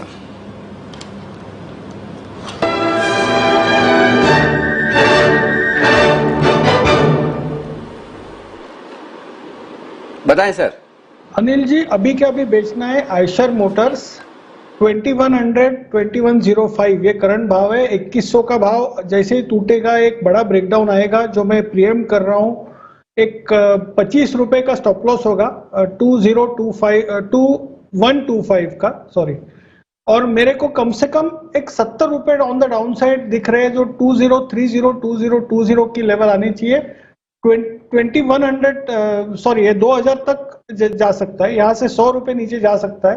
तो 40 से 50 रुपए आज के दिन में मिले तो ले लेना, नहीं तो कल तक मेरे को 2000 का टारगेट दिख रहा है।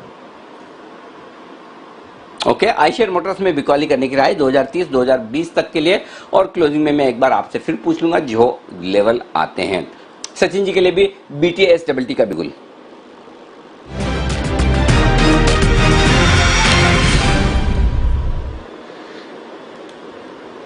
बताएं सचिन जी।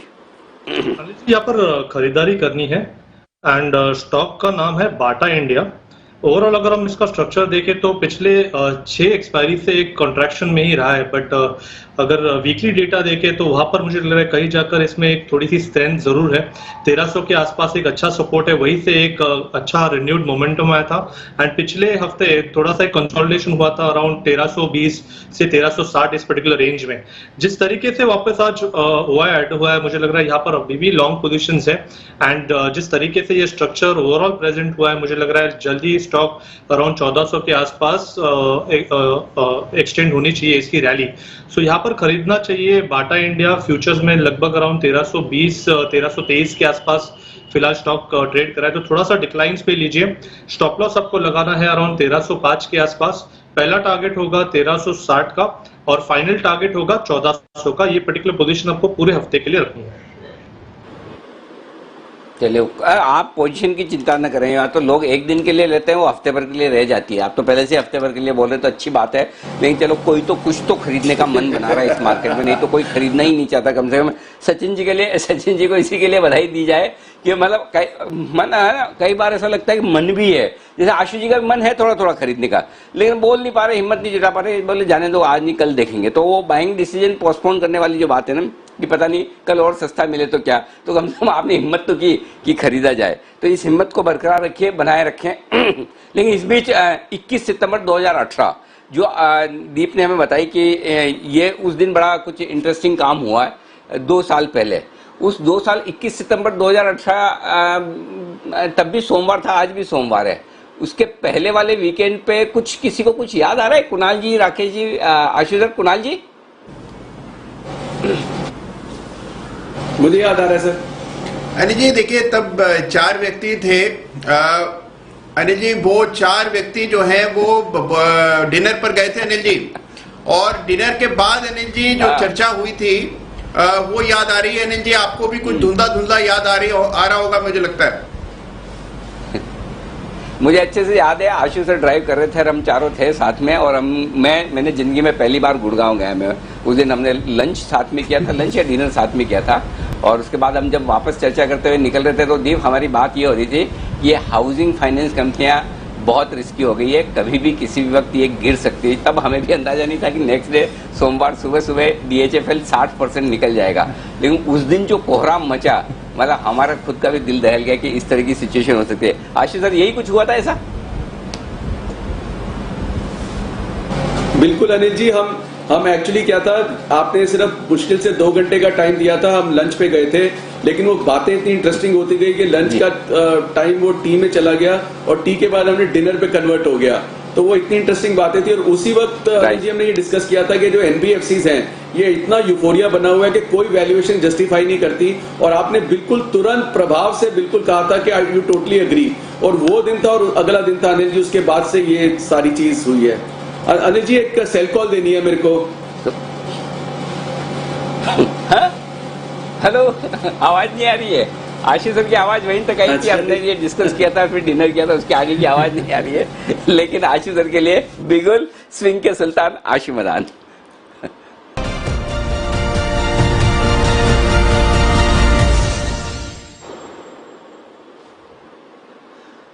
जी आशीष सर बताएं। 2 कॉल्स दिए हैं, सेल कॉल्स अपने क्लाइंट्स को। अनिल जी 2 सेल कॉल्स दिए अपने क्लाइंट को, क्योंकि मार्केट बहुत नीचे है, तो इसलिए अनिल जी बेचना अपने भाव से, अगर भाव वो नहीं हो तो नहीं बेचे कृपया करके, क्योंकि पैनिक में मैं हमेशा मानता हूं कि नहीं, अपने को बेचना होता है जब बहुत अच्छा मार्केट हो। तो एक तो बेचना है अनिल जी कोलपाल, 370 से 1370 और 75 के बीच में कोलपाल को शॉर्ट करना है, और 1395 का स्टॉप लॉस, और 1335 पहला टारगेट, 1305 दूसरा टारगेट। तो अनिल जी कोलपाल की शॉर्ट की है। और दूसरा शॉर्ट कॉल है अनिल जी गेल में हमने अपने क्लाइंट्स को दिया है शॉर्ट कॉल 90 रुपीज पे, और टारगेट है 85-86 रुपए का। तो अनिल जी 2 ये शॉर्ट कॉल्स हैं। और अनिल जी मैं एक चीज और क्लैरिफाई कर दूं, जैसे आपने कहा कि मेरा हल्का हल्का लेने का मन है, अनिल जी बिल्कुल लेने का मन नहीं है। ये जरूर कह सकते हैं कि बेचने का मन कम है, क्योंकि बहुत पैनिक है, इसलिए मैं बेचना अवॉइड कर रहा हूं। लेकिन जो कॉल्स हमने क्लाइंट्स को दिए मैं शेयर करना चाहता हूं। दूसरी चीज अनिल जी ITC और ये सब भाव देखिए अनिल जी, ITC इसी एक्सपायरी में अनिल जी 200 रुपए था, और 195 रुपए में लगता था कि बस ये तो बहुत ही ज्यादा सपोर्ट है। 175 रुपए अनिल जी ये डैमेज होता है। मैं कोई बाय कॉल सेल कॉल ये नहीं बोल रहा हूं अनिल जी, ये होता है। LNT को देखिए, ये डैमेज होता है कि जो आप वीक स्टॉक्स में आप ढूंढते हैं, जब जो ओवरबॉट स्टॉक्स में और जो पूरे देश में प्लस है अनिल जी, कितना मतलब एक लॉट में फिर 70 हजार रुपए लोगों के जा रहे हैं अनिल जी, एक लॉट ITC में। ये चीजें होती है अनिल जी जो बहुत बहुत ज्यादा पेन देती हैं। अगर 10 दिन 5 दिन अनिल जी काम नहीं कहीं करेगा जा रहे हो तो ठीक है, कुछ फर्क थोड़ा पड़ेगा। जा रहे हो तो ठीक है, लेकिन आप नहीं जा रहे हो तो ठीक है आशु जी, आप बोल के याद मत दिलाओ ना, उसमें बहुत तकलीफ होती है। मतलब एक तो पैसे जा रहे हो, ऊपर से आप याद दिला रहे हो। नहीं अनिल जी, मैं एक सेकंड, आप बिल्कुल बात ठीक बोल रहे हो अनिल जी, ये आपने चीज वैलिड बोली है, लेकिन अनिल जी याद इसलिए दिलाते हैं कि ये चीज आपके साथ बार बार होगी, आप बार रिपीट नहीं करिए, वो जो पेशेंस है, कंट्रोल है, करिए। अनिल जी हम ब्रोकर हैं, आप तो अनिल जी ब्रोकर नहीं है, मैं तो ब्रोकर हूँ, क्लाइंट्स को खुला कहता हूँ कि 7 दिन 10 दिन काम नहीं करोगे तो क्या होगा, ब्रोकरेज लॉस हमारा होगा ना, बट मैं उस लॉस को लॉस नहीं मानता हूँ अनिल जी। क्लाइंट के पैसे बचे रहने बहुत जरूरी है, वो डबल काम कर लेगा हमारे से, लेकिन जो काम ना करने का टाइम होता है उसकी आइडेंटिफिकेशन बहुत इंपॉर्टेंट होती है। बिल्कुल। तो बचपन में जो आशु मदान साहब ने एक कहानी सुनी थी, पढ़ी थी और अच्छे से याद करके रखी थी, अभी भी रखी है। उसमें एक मुर्गी होती जो रोज सोने का अंडा देती थी, और आशु सर ने बोला वो मुर्गी जिंदा रहे, ये ज्यादा जरूरी नहीं कि उसको काट कर एक ही दिन आपका जो भी वो क्या बनाते बंसल जी, जो भी चिकन वाली डिशेज जो खाते वो नहीं, अंडा रोज का रोज लेते रहे। तो इसका मतलब ये है कि आपका क्लाइंट जिंदा रहेगा, वो अगर उसके पैसे बचे रहेंगे तो ब्रोकरेज बनेंगे। तो क्लाइंट पर फोकस करें, ब्रोकरेज पर नहीं। ये है आशीष सर की राय। तो आइए गेल, अच्छा गेल का एक स्टॉप लॉस बता दें सर, आपने स्टॉप लॉस नहीं बताया। 90 रुपए के आसपास बेचना है, 85 से 86 का टारगेट। स्टॉप लॉस क्या है गेल का? सर 92 का स्टॉप लॉस है सर। गेल का स्टॉप लॉस 92 है, टारगेट 85 86। प्लीज, बहुत ही बढ़िया। ये है आपके लिए राय गेल में 92 रुपए के स्टॉप लॉस के साथ राय आपके लिए। सुमित जी तैयार है अपने सुपरहिट शेयर के साथ?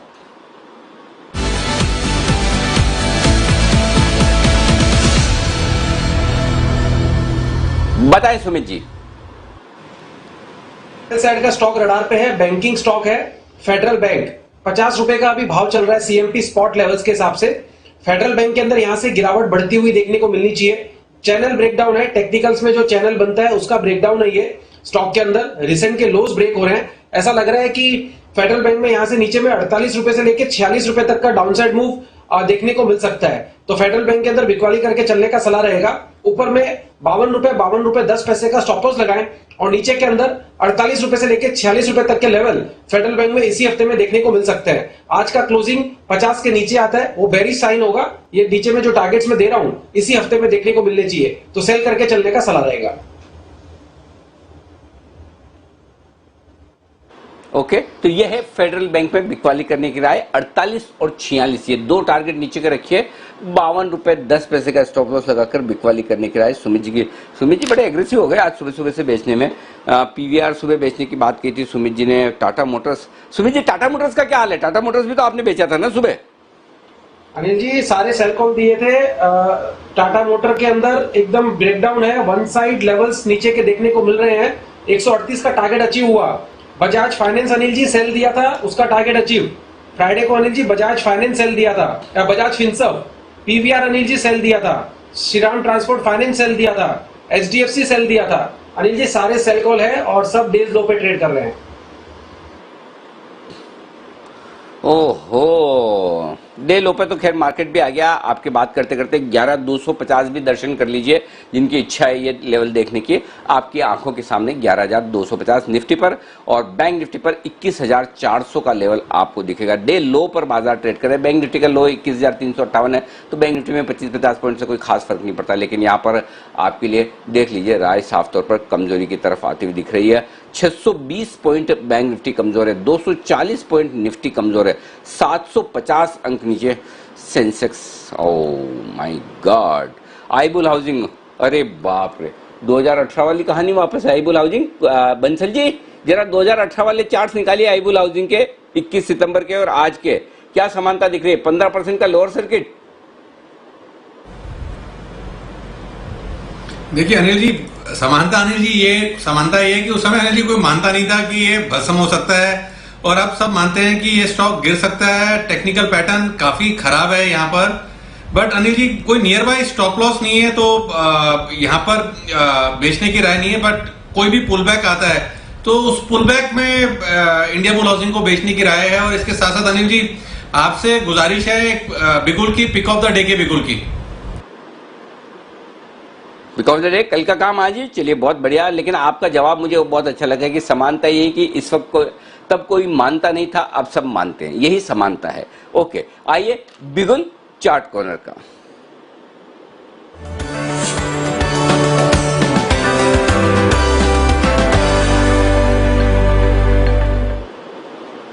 माफ कीजिएगा, बिल्कुल पिक ऑफ द डे का है, कल का काम आज करते हुए कुणाल जी और राकेश जी बताएं सर। अनिल जी, मेरी एक तो पिक ऑफ द डे है और अनिल जी गुजारिश है, पिक ऑफ द डे के बाद मेरा आपसे एक सवाल है, तो पिक ऑफ द डे जब हो जाए तो एक बार दोबारा से आइएगा। और यहाँ पर बिकवाली की राय है टाटा कंज्यूमर पर, इसके चार्ट के ऊपर एक क्लियर डिस्टॉर्शन है, जो काफी बड़ी तेजी आउट परफॉर्मेंस स्टॉक ने दिखाई है। वहां पर एक neat clean clear break, trend reversal नहीं कह रहा हूं, but neat clean clear break है और सिर्फ पुल बैक में ये डिसेंट गिरावट दिखाने का पोटेंशियल रखता है। नेगेटिव क्रॉसओवर है। ओवर टू कुणाल जी। देखिए अनिल जी, सबसे इंपॉर्टेंट चीज इस चार्ट पे ये है कि यहाँ पर एक आरएसआई डाइवर्जेंस है, जो कि कई दिनों से मैं नोटिस कर रहा था, लेकिन ब्रेकडाउन के इंतजार हम लोग कर रहे थे। आज 525 रुपए के नीचे स्टॉक ने ब्रेकडाउन दिया है और अब क्लोज के समय 525 से नीचे ही इसमें बंदी आने की पूरी संभावना है। तो यहाँ पर अनिल जी 460 रुपए से पहले कोई बड़ा सपोर्ट नहीं है, इन स्तरों पर शॉर्ट करके चले। एक स्टॉप लॉस रखना है 520 का, 520 रुपए का स्टॉप लॉस रखें, शॉर्ट करें। पहला टारगेट 490 रुपए का, दूसरा टारगेट 470 रुपए का, 470 का। तो 470 के इवेंचुअल टारगेट के लिए टाटा कंज्यूमर प्रोडक्ट में बेचने गिरा है। ओके, 490 470 के टारगेट के लिए टाटा कंज्यूमर प्रोडक्ट्स में बिकवाली करने की राय है कुणाल जी और राकेश जी की तरफ से। और जय कहाँ छुपे हैं? जय को भी बुलाइए, 3:10 हो गए, उनका कैश का ऑप्शन देने का वक्त आ गया है, तो जय भी आपके सामने तैयारी में है आने की। लेकिन इस बीच 520 के स्टॉप लॉस के साथ आपको टाटा कंज्यूमर में करनी है बिकवाली। जी आपके आदेशानुसार मैं आपकी सेवा में हाजिर हूं। बंसल जी आदेश करें। देखिए अनिल जी, अभी हम लोगों ने मैकडॉवेल्स पे सेल कॉल दिया, तो आपने पूछा कि मैंने दिल पे पत्थर रखकर सेल कॉल दिया होगा, तो अब चाय के प्रोडक्ट टाटा कंज्यूमर पे सेल कॉल दिया, तो अनिल जी आपने कुणाल जी से नहीं पूछा कि क्या उन्होंने दिल पे पत्थर रखा। अनिल जी, तो अनिल जी ये भेदभाव क्यों? अनिल जी आपका ऑब्जेक्शन बिल्कुल सही है और एकदम ऑब्जेक्शन सस्टेन बिल्कुल। लेकिन बात क्या है बंसल जी, जो मजा आपको छेड़ने में आता है ना, वो कुणाल जी में आता नहीं।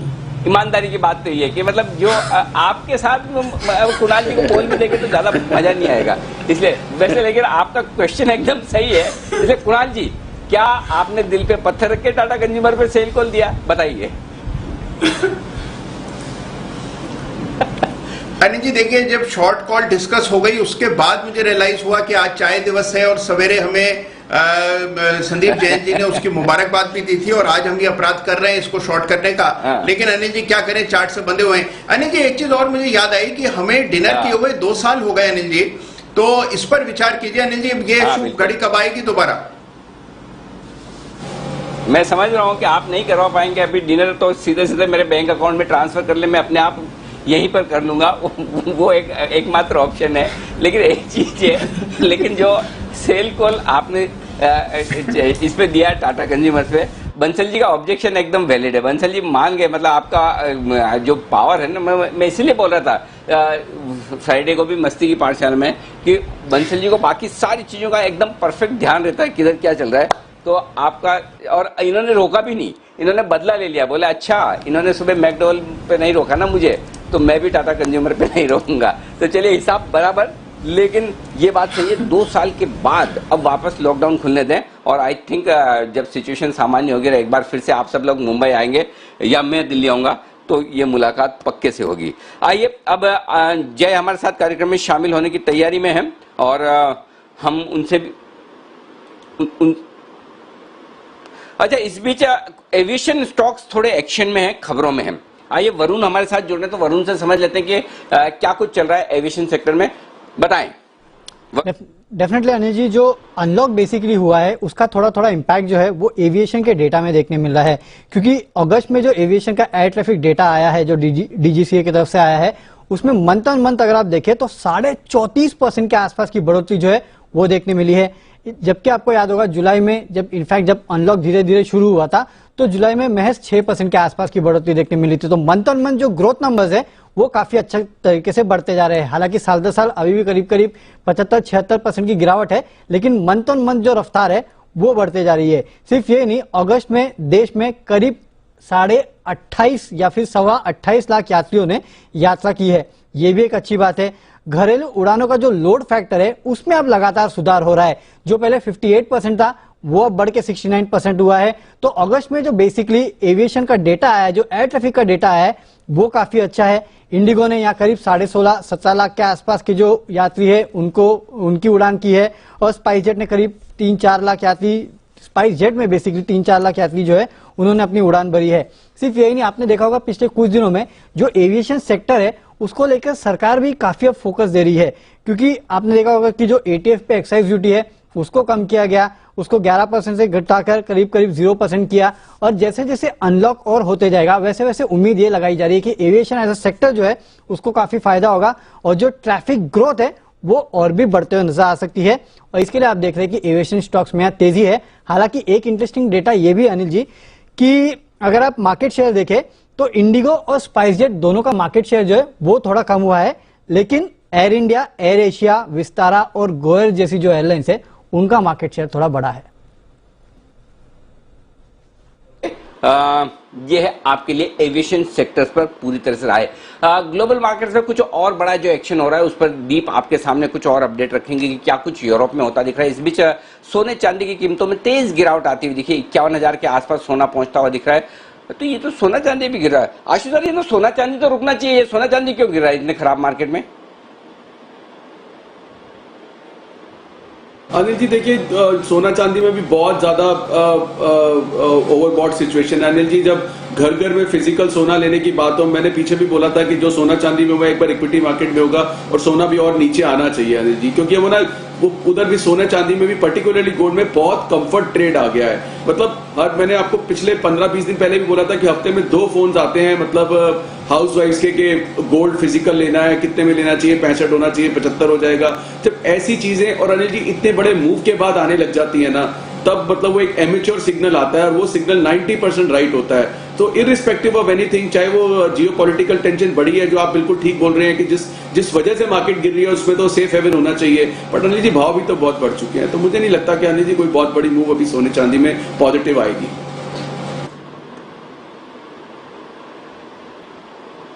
ओके, हम देख भी रहे हैं कि भारतीय बाजार, इंटरनेशनल बाजार दोनों में ही सोने और चांदी में भारी गिरावट है। सोना 1% नीचे है, चांदी 2% नीचे है। तो गिरावट बिक वाली अब बढ़ रही है और इक्विटीज के साथ साथ कमोडिटी बाजार में भी आ रही है। आइए कुछ और आपके लिए ऑप्शंस प्रेजेंट करते हैं, बिगुल बजाते हैं जय ठक्कर के लिए कैश के ऑप्शन का।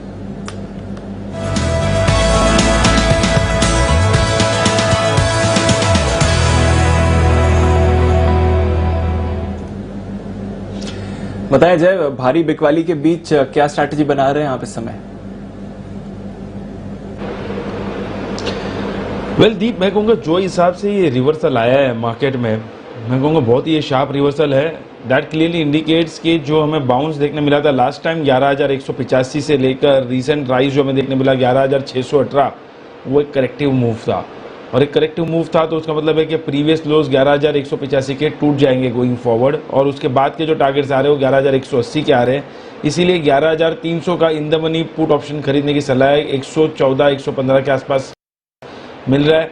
178 एंड देयर आफ्टर 218, ये 2 टारगेट्स के लिए इसको खरीद कर चलना है। 114-115 के आसपास स्टॉप लॉस रहेगा नीचे में 56 का। मुझे ऐसा लग रहा है दीपांशु के जो हिसाब से ये फॉलिंग चैनल में अब निफ्टी ट्रेड कर रहा है, lower end of the channel लगभग 11,100 11,080 तक का आ रहा है। तो 11,100 होता है तो और भी लगभग 150 से 170 पॉइंट का मूव ओवरऑल हमें देखने मिलेगा। उसके बीच में अगर शायद थोड़ा बहुत बाउंस आया, that bounce should be utilized as a selling opportunity in Nifty. इसीलिए पुट इन द मनी लेकर चलने की सलाह है।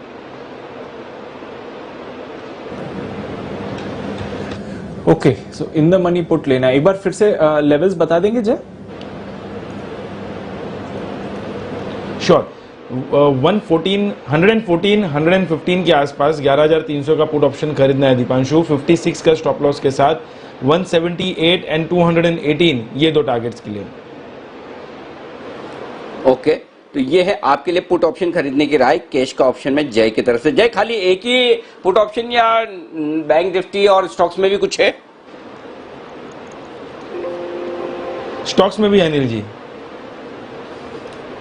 बताओ, तो मैं बिल्कुल बता देता हूं जय का जैकपॉट।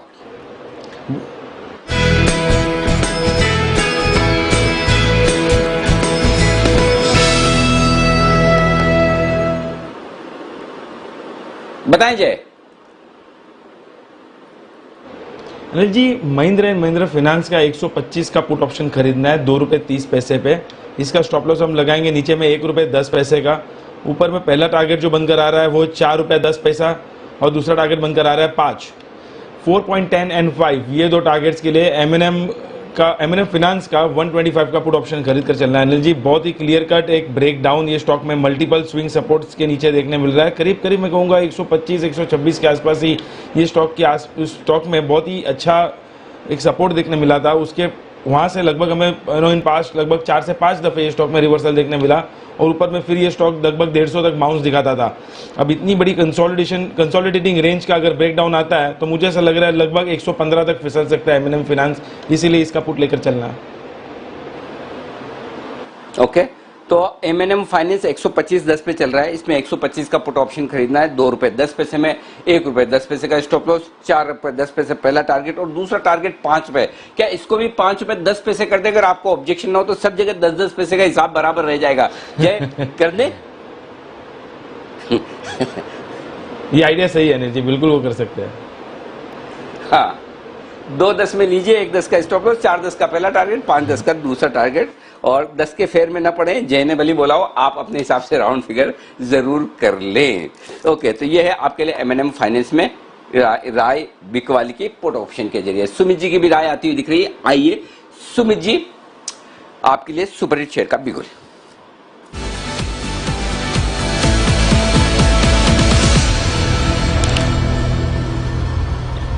बताएं सुमित जी। अनिल जी, एक स्टॉक में वीकनेस आने की शुरुआत हो रही है और जैसे ही सपोर्ट टूटेंगे तो एक अच्छा गिरावट देखने को मिलना चाहिए। तो एचडीएफसी बैंक यहाँ पे वीक लग रहा है। एचडीएफसी बैंक का 1040 का पुट 10 रुपया 70 पैसा 10 रुपया 90 पैसा पे अभी ट्रेड कर रहा है, उसको लेने का सलाह रहेगा। एचडीएफसी बैंक का 1040 का पुट। एचडीएफसी बैंक में पिछले 7 दिनों में ऊपरी लेवल से दबाव देखने को मिला है। 200 डीएमए लेवल्स टूटे हैं। कल के लो स्टॉक के अंदर जस्ट अभी 1047 के है, तो उसके लो के आसपास ही ट्रेड कर रहा है और जैसे ये लो निकलता है तो एचडीएफसी बैंक में यहां से गिरावट बढ़ती हुई देखने को मिलेगी और मेरे को लगता है नीचे में 1000 रुपए से लेकर 980 रुपए तक के लेवल एचडीएफसी बैंक में देखने को मिल सकते हैं। इसके लिए एचडीएफसी बैंक का 1040 का पुट अभी सीएमपी पे लेने का सलाह रहेगा। नीचे में 5 रुपए का इसके अंदर स्टॉप लॉस लगाएं और ऊपर के अंदर मेरे को लगता है कि 18 रुपए से लेकर 20 रुपए तक का मूव इसी हफ्ते में देखने को मिलना चाहिए। Buy HDFC bank 1040 put at CMP, stop loss 5 रुपया, ऊपर में टारगेट 18 रुपए से लेकर 20 रुपए तक के देखने को मिल सकते हैं। ओके, 1820 के टारगेट के लिए आपके लिए खरीदारी करनी है 1040 के पुट ऑप्शन में। यह है राय आपके लिए एचडीएफसी बैंक पर सुमित जी की तरफ से। आइए बैंक से बेनिफिट के लिए तैयार हैं आशीष चतुर्वेदी बिगुल के साथ, करते हैं उनका भी स्वागत।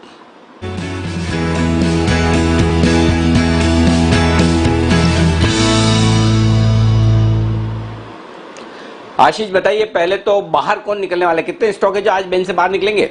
अनिल जी, 10 स्टॉक फिलहाल अगर आप देखें तो बैन में बने हुए हैं। 10 में से 3 स्टॉक ऐसे हैं जिनकी मार्केट वाइड पोजीशन लिमिट जो है 80% से नीचे आ गई, यानी 3 स्टॉक की पूरी संभावना है कि बैन से बाहर निकलते हुए नजर आएंगे। सबसे पहला नाम है कैनरा बैंक का, यहाँ पर 76% है market wide position limit. Tata chemicals करीब 78% है और अदानी एंटरप्राइज लंबे समय के बाद ये भी स्टॉक जो है बैन से बाहर निकलता हुआ नजर आएगा। तो बाहर निकलने की तैयारी है। कैनरा बैंक तो पक्का ही निकल जाएगा, टाटा केमिकल भी पक्का, अदानी एंटरप्राइज, तीनों तो निकल जाएंगे, 3 तो निकल जाएंगे। अच्छा, कोई अंदर आना चाहता है? अनिल जी, फिलहाल 7 स्टॉक ऐसे हैं जिनकी मार्केट वाइड पोजीशन लिमिट अगर आप देखेंगे तो 95% को क्रॉस कर गए हैं। 7 स्टॉक ऐसे हैं। अच्छा, 7 स्टॉक, कोई बाहर बचेगा कि नहीं? मुझे तो ऐसे ही लग रहा है। बताइए कौन कौन है?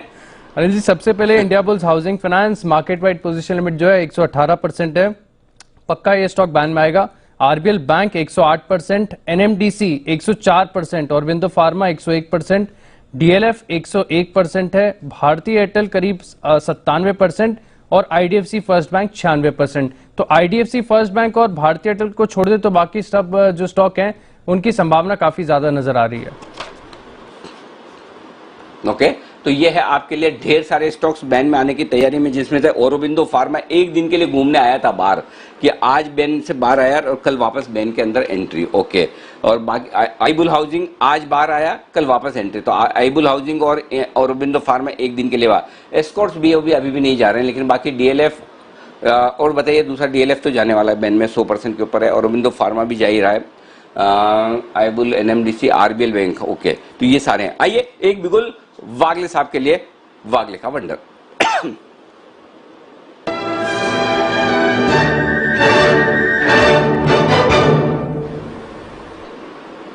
बताएं सर। अनिल जी, मैंने कहा था मुझे आरबीएल बैंक वीक लग रहा है, मेरा सेल कॉल आरबीएल बैंक में ही है, लेकिन अभी ये बैन में आएगा तो थोड़ा सा शायद साइडवेज चला जाएगा। अगर आप अभी बेचते हो, कल मॉर्निंग कवर कर लीजिए। 169 का करंट भाव है, 171 के स्टॉप लॉस से मुझे 164 तक की डाउनसाइड दिखाई दे रही है। ओके, तो बस कल सुबह कवर कर लीजिए, क्योंकि फिर बैन में आने के बाद ये ठंडा हो जाएगा, सुस्त हो जाएगा, कुछ करेगा नहीं, ना ऊपर जाएगा ना नीचे। इसलिए प्योरली BTSTT कॉल है आपके लिए वागले साहब की तरफ से। आइए 3:25 हो चुके हैं और जल्दी से एक बार दीप कल की स्ट्रेटेजी देख लें एक बार। बिल्कुल अनिल जी, तैयार है बिगुल, बजाते हैं और जान लेते हैं कल की स्ट्रेटेजी क्या है।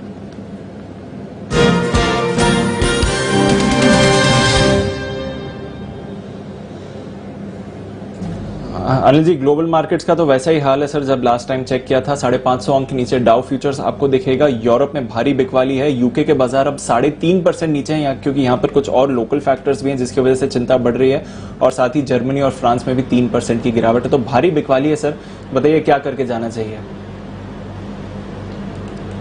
देखिए 500-600 पॉइंट की जो डाउ फ्यूचर्स की कमजोरी है वो डिस्काउंटेड है, तो ऐसा नहीं कि हम दिन के लो पॉइंट पर बंद हो रहे हैं नीचे, तो इसका मतलब ये है कि कमजोरी वाली सेशन की हमने काफी कुछ हद तक तो डिस्काउंटिंग कर रखी, तो फ्रेश शॉर्ट तो करना बनता नहीं है। करें तो फिर आशु जी वाले फॉर्मूले से करें कि स्प्रेड बनाकर ही करें, ताकि आपकी प्रीमियम की रिस्क थोड़ी सी कम हो जाए। वैसे भी आज पुट वुट में तो प्रीमियम काफी ज्यादा है, तो मेरे ख्याल से फ्रेश कॉल कल लेना चाहिए, ज्यादा बढ़िया है। और एक बार लॉन्ग तो करने का कोई सवाल है नहीं।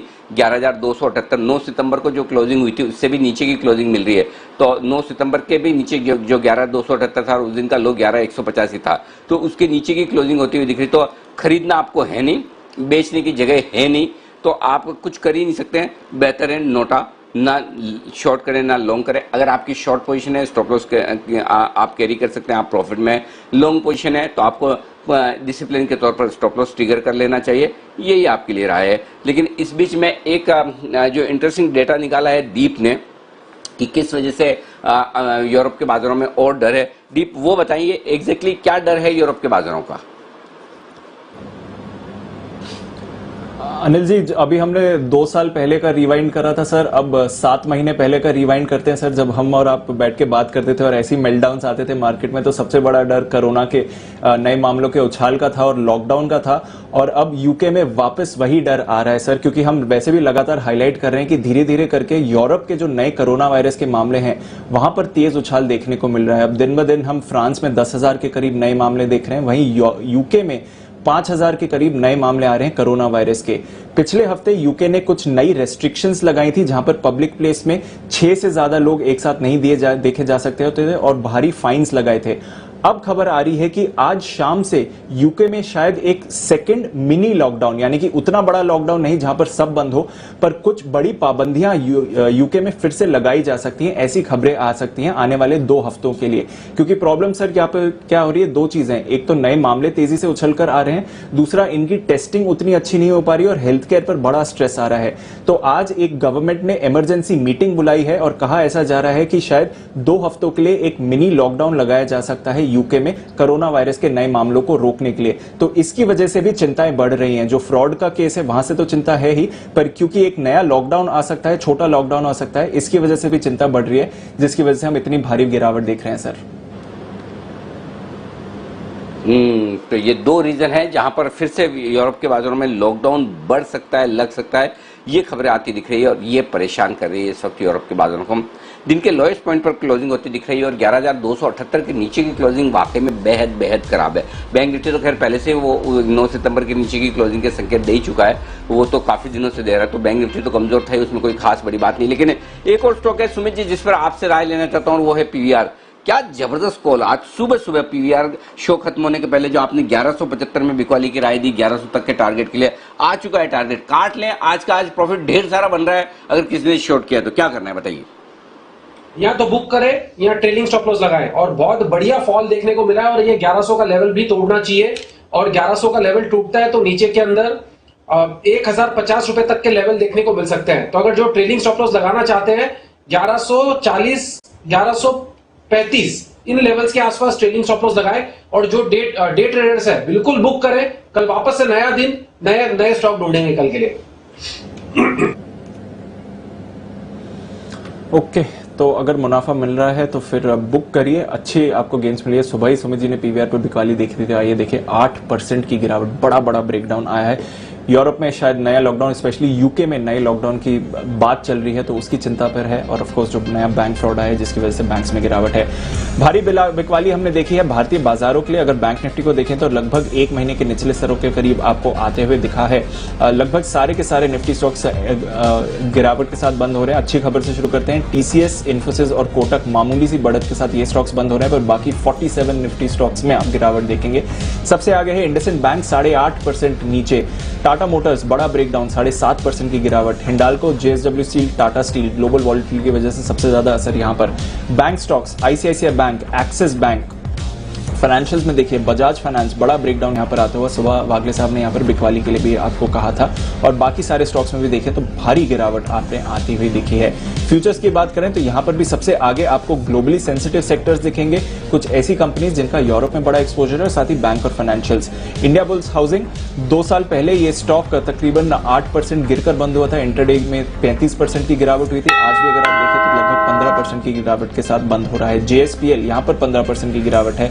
बीईएल, पीवीआर, स्टील अथॉरिटी, बंधन बैंक यहां पर भारी गिरावट है। Piramal enterprises, Tata consumer, Godrej properties, Ashok Leyland, Glenmark, DLF. Across sectors आपने गिरावट देखी है। सिर्फ 3 वायदा कारोबार के स्टॉक्स भी पॉजिटिव में ही क्लोज हो रहे हैं, वो है टीसीएस, इन्फोसिस और कोटक बैंक। तो अनिल जी भारी गिरावट ग्लोबली लिंक्ड सेक्टर्स में सबसे ज्यादा गिरावट आई है सर, और एक बार फिर से लीड लिया यहां पर बैंक्स और फाइनेंशियल्स ने सर।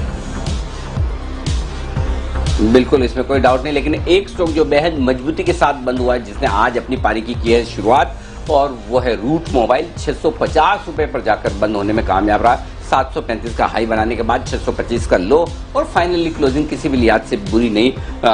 जो सुबह हमने रेंज दी थी 650-700 की, खुला 750, रेंज के ऊपरी एंड पर बंद हुआ 650 पर, रेंज के निचले एंड पर। यह है रूट मोबाइल आपके लिए आज की बेहतरीन लिस्टिंग। 300 रुपए ट्रिपल सेंचुरी मारकर ऊपर बंद हुआ है। फाइनल क्लोजिंग आएगी, उससे पहले प्रोविजनल क्लोजिंग आपके सामने है ही, लेकिन मैं फाइनल क्लोजिंग का करूंगा इंतजार। तब तक आपको बता दूं कि आज बाजार बंद होने के बाद आपके लिए क्या कुछ है खास।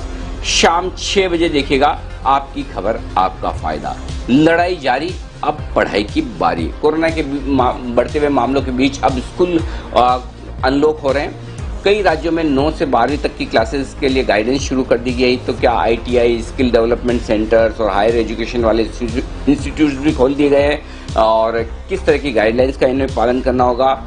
छोटे बच्चों के लिए स्कूल कब से खुलेंगे, ऑनलाइन क्लासेस कब तक चलेंगी, एग्जाम कैसे होंगे, इन विषयों पर भी चर्चा करेंगे। और सबसे अहम सवाल, क्या कोरोना के बीच स्कूल और इंस्टीट्यूट खुलने चाहिए या अभी थोड़ा और इंतजार करना ठीक है।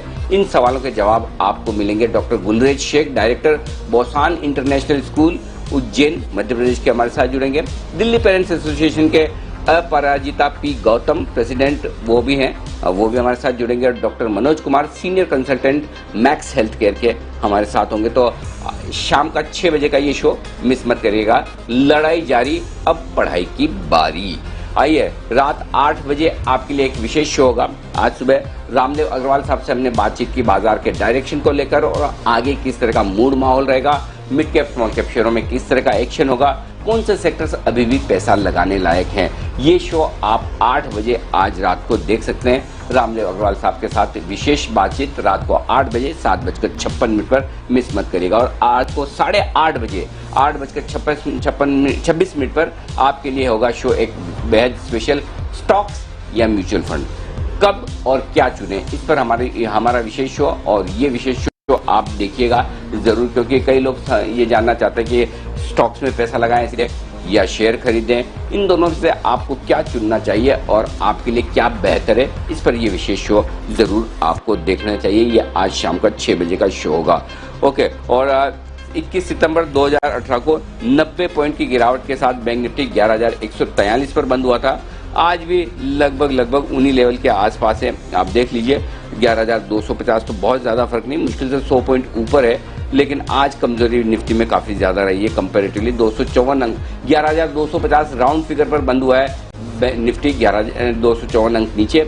21,366 पर बैंक निफ्टी बंद हुआ है, 664 अंक नीचे। और सेंसेक्स 811 अंकों के नुकसान के साथ 38,000 के बेहद करीब बंद हुआ। तो एक बेहद कमजोर और खराब क्लोजिंग आपको यहां पर देखने को मिल रही है आज के सेशन में। ये है आज की फाइनल क्लोजिंग।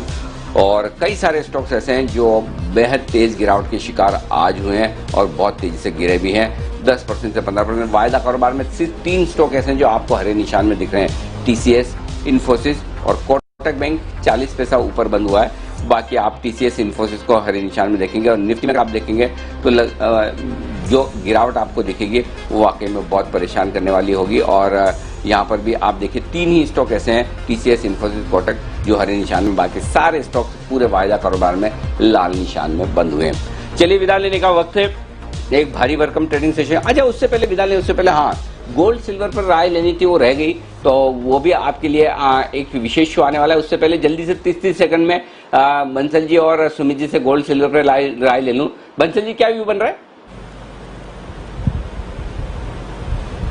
देखिए अनिल जी, गोल्ड ने एक अच्छी खासी रैली दिखाई है और एक अच्छा खासा अभी तो सेल ऑफ देखने को मिल रहा है। तो अभी कोई खरीदारी की राय नहीं है, क्योंकि पिछला जो बॉटम टॉप था $1940 का रहा और उसके ऊपर अब सस्टेन करने में थोड़ा कष्ट हो रहा है।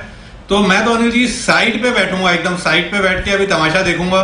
जब सेटल हो जाएगा, एक बार करेक्शन सेटल होगी, तब एक व्यू बनाएंगे खरीदारी का। एज ऑफ नाउ साइड पे बैठ के चाय, आज इंटरनेशनल टी डे है, तो साइड पे बैठ के चाय को एंजॉय करने का मन है। ओके, सिल्वर ग्लास में आप चाय पीजिए आराम से। सुमित जी, आपका क्या इरादा है? अनिल जी, गोल्ड के अंदर कोई भी 400-500 रुपए का डिप आता है तो उसमें खरीदारी करनी है। 50 से 51,000 ये तीसरी बार ये लेवल्स आ रहे हैं, जिसके अंदर हर बार इन्हीं लेवल्स पे कोइंसिडेंटली आपने बाय का व्यू पूछा है और लास्ट दोनों बार पूछने के बाद 1 से 2 दिनों के अंदर ही बड़ा जंप देखने को मिला है और ये तीसरी बार है। तो 50 से 51 के बीच के अंदर गोल्ड में खरीदारी करनी है, सपोर्ट जोन है और ये कंसोलिडेट हो रहा है। जैसे ही अपसाइड ब्रेकआउट आएगा तो बहुत बड़ा मूव गोल्ड में देखने को मिलेगा। सेम ऐसा ही सिल्वर के अंदर है, सिल्वर भी 66,066 के आसपास ट्रेड कर रहा है। कोई भी छोटा मोटा डिप आता है 1000-1500 पॉइंट का सिल्वर में, तो सिल्वर में भी खरीदारी के मौके ही ढूंढने हैं। ऊपर में 70,000 का लेवल टूटते ही एक अच्छा अपमूव देखने को मिलेगा। तो दोनों के दोनों कमोडिटीज में डिप्स में खरीदारी करनी है।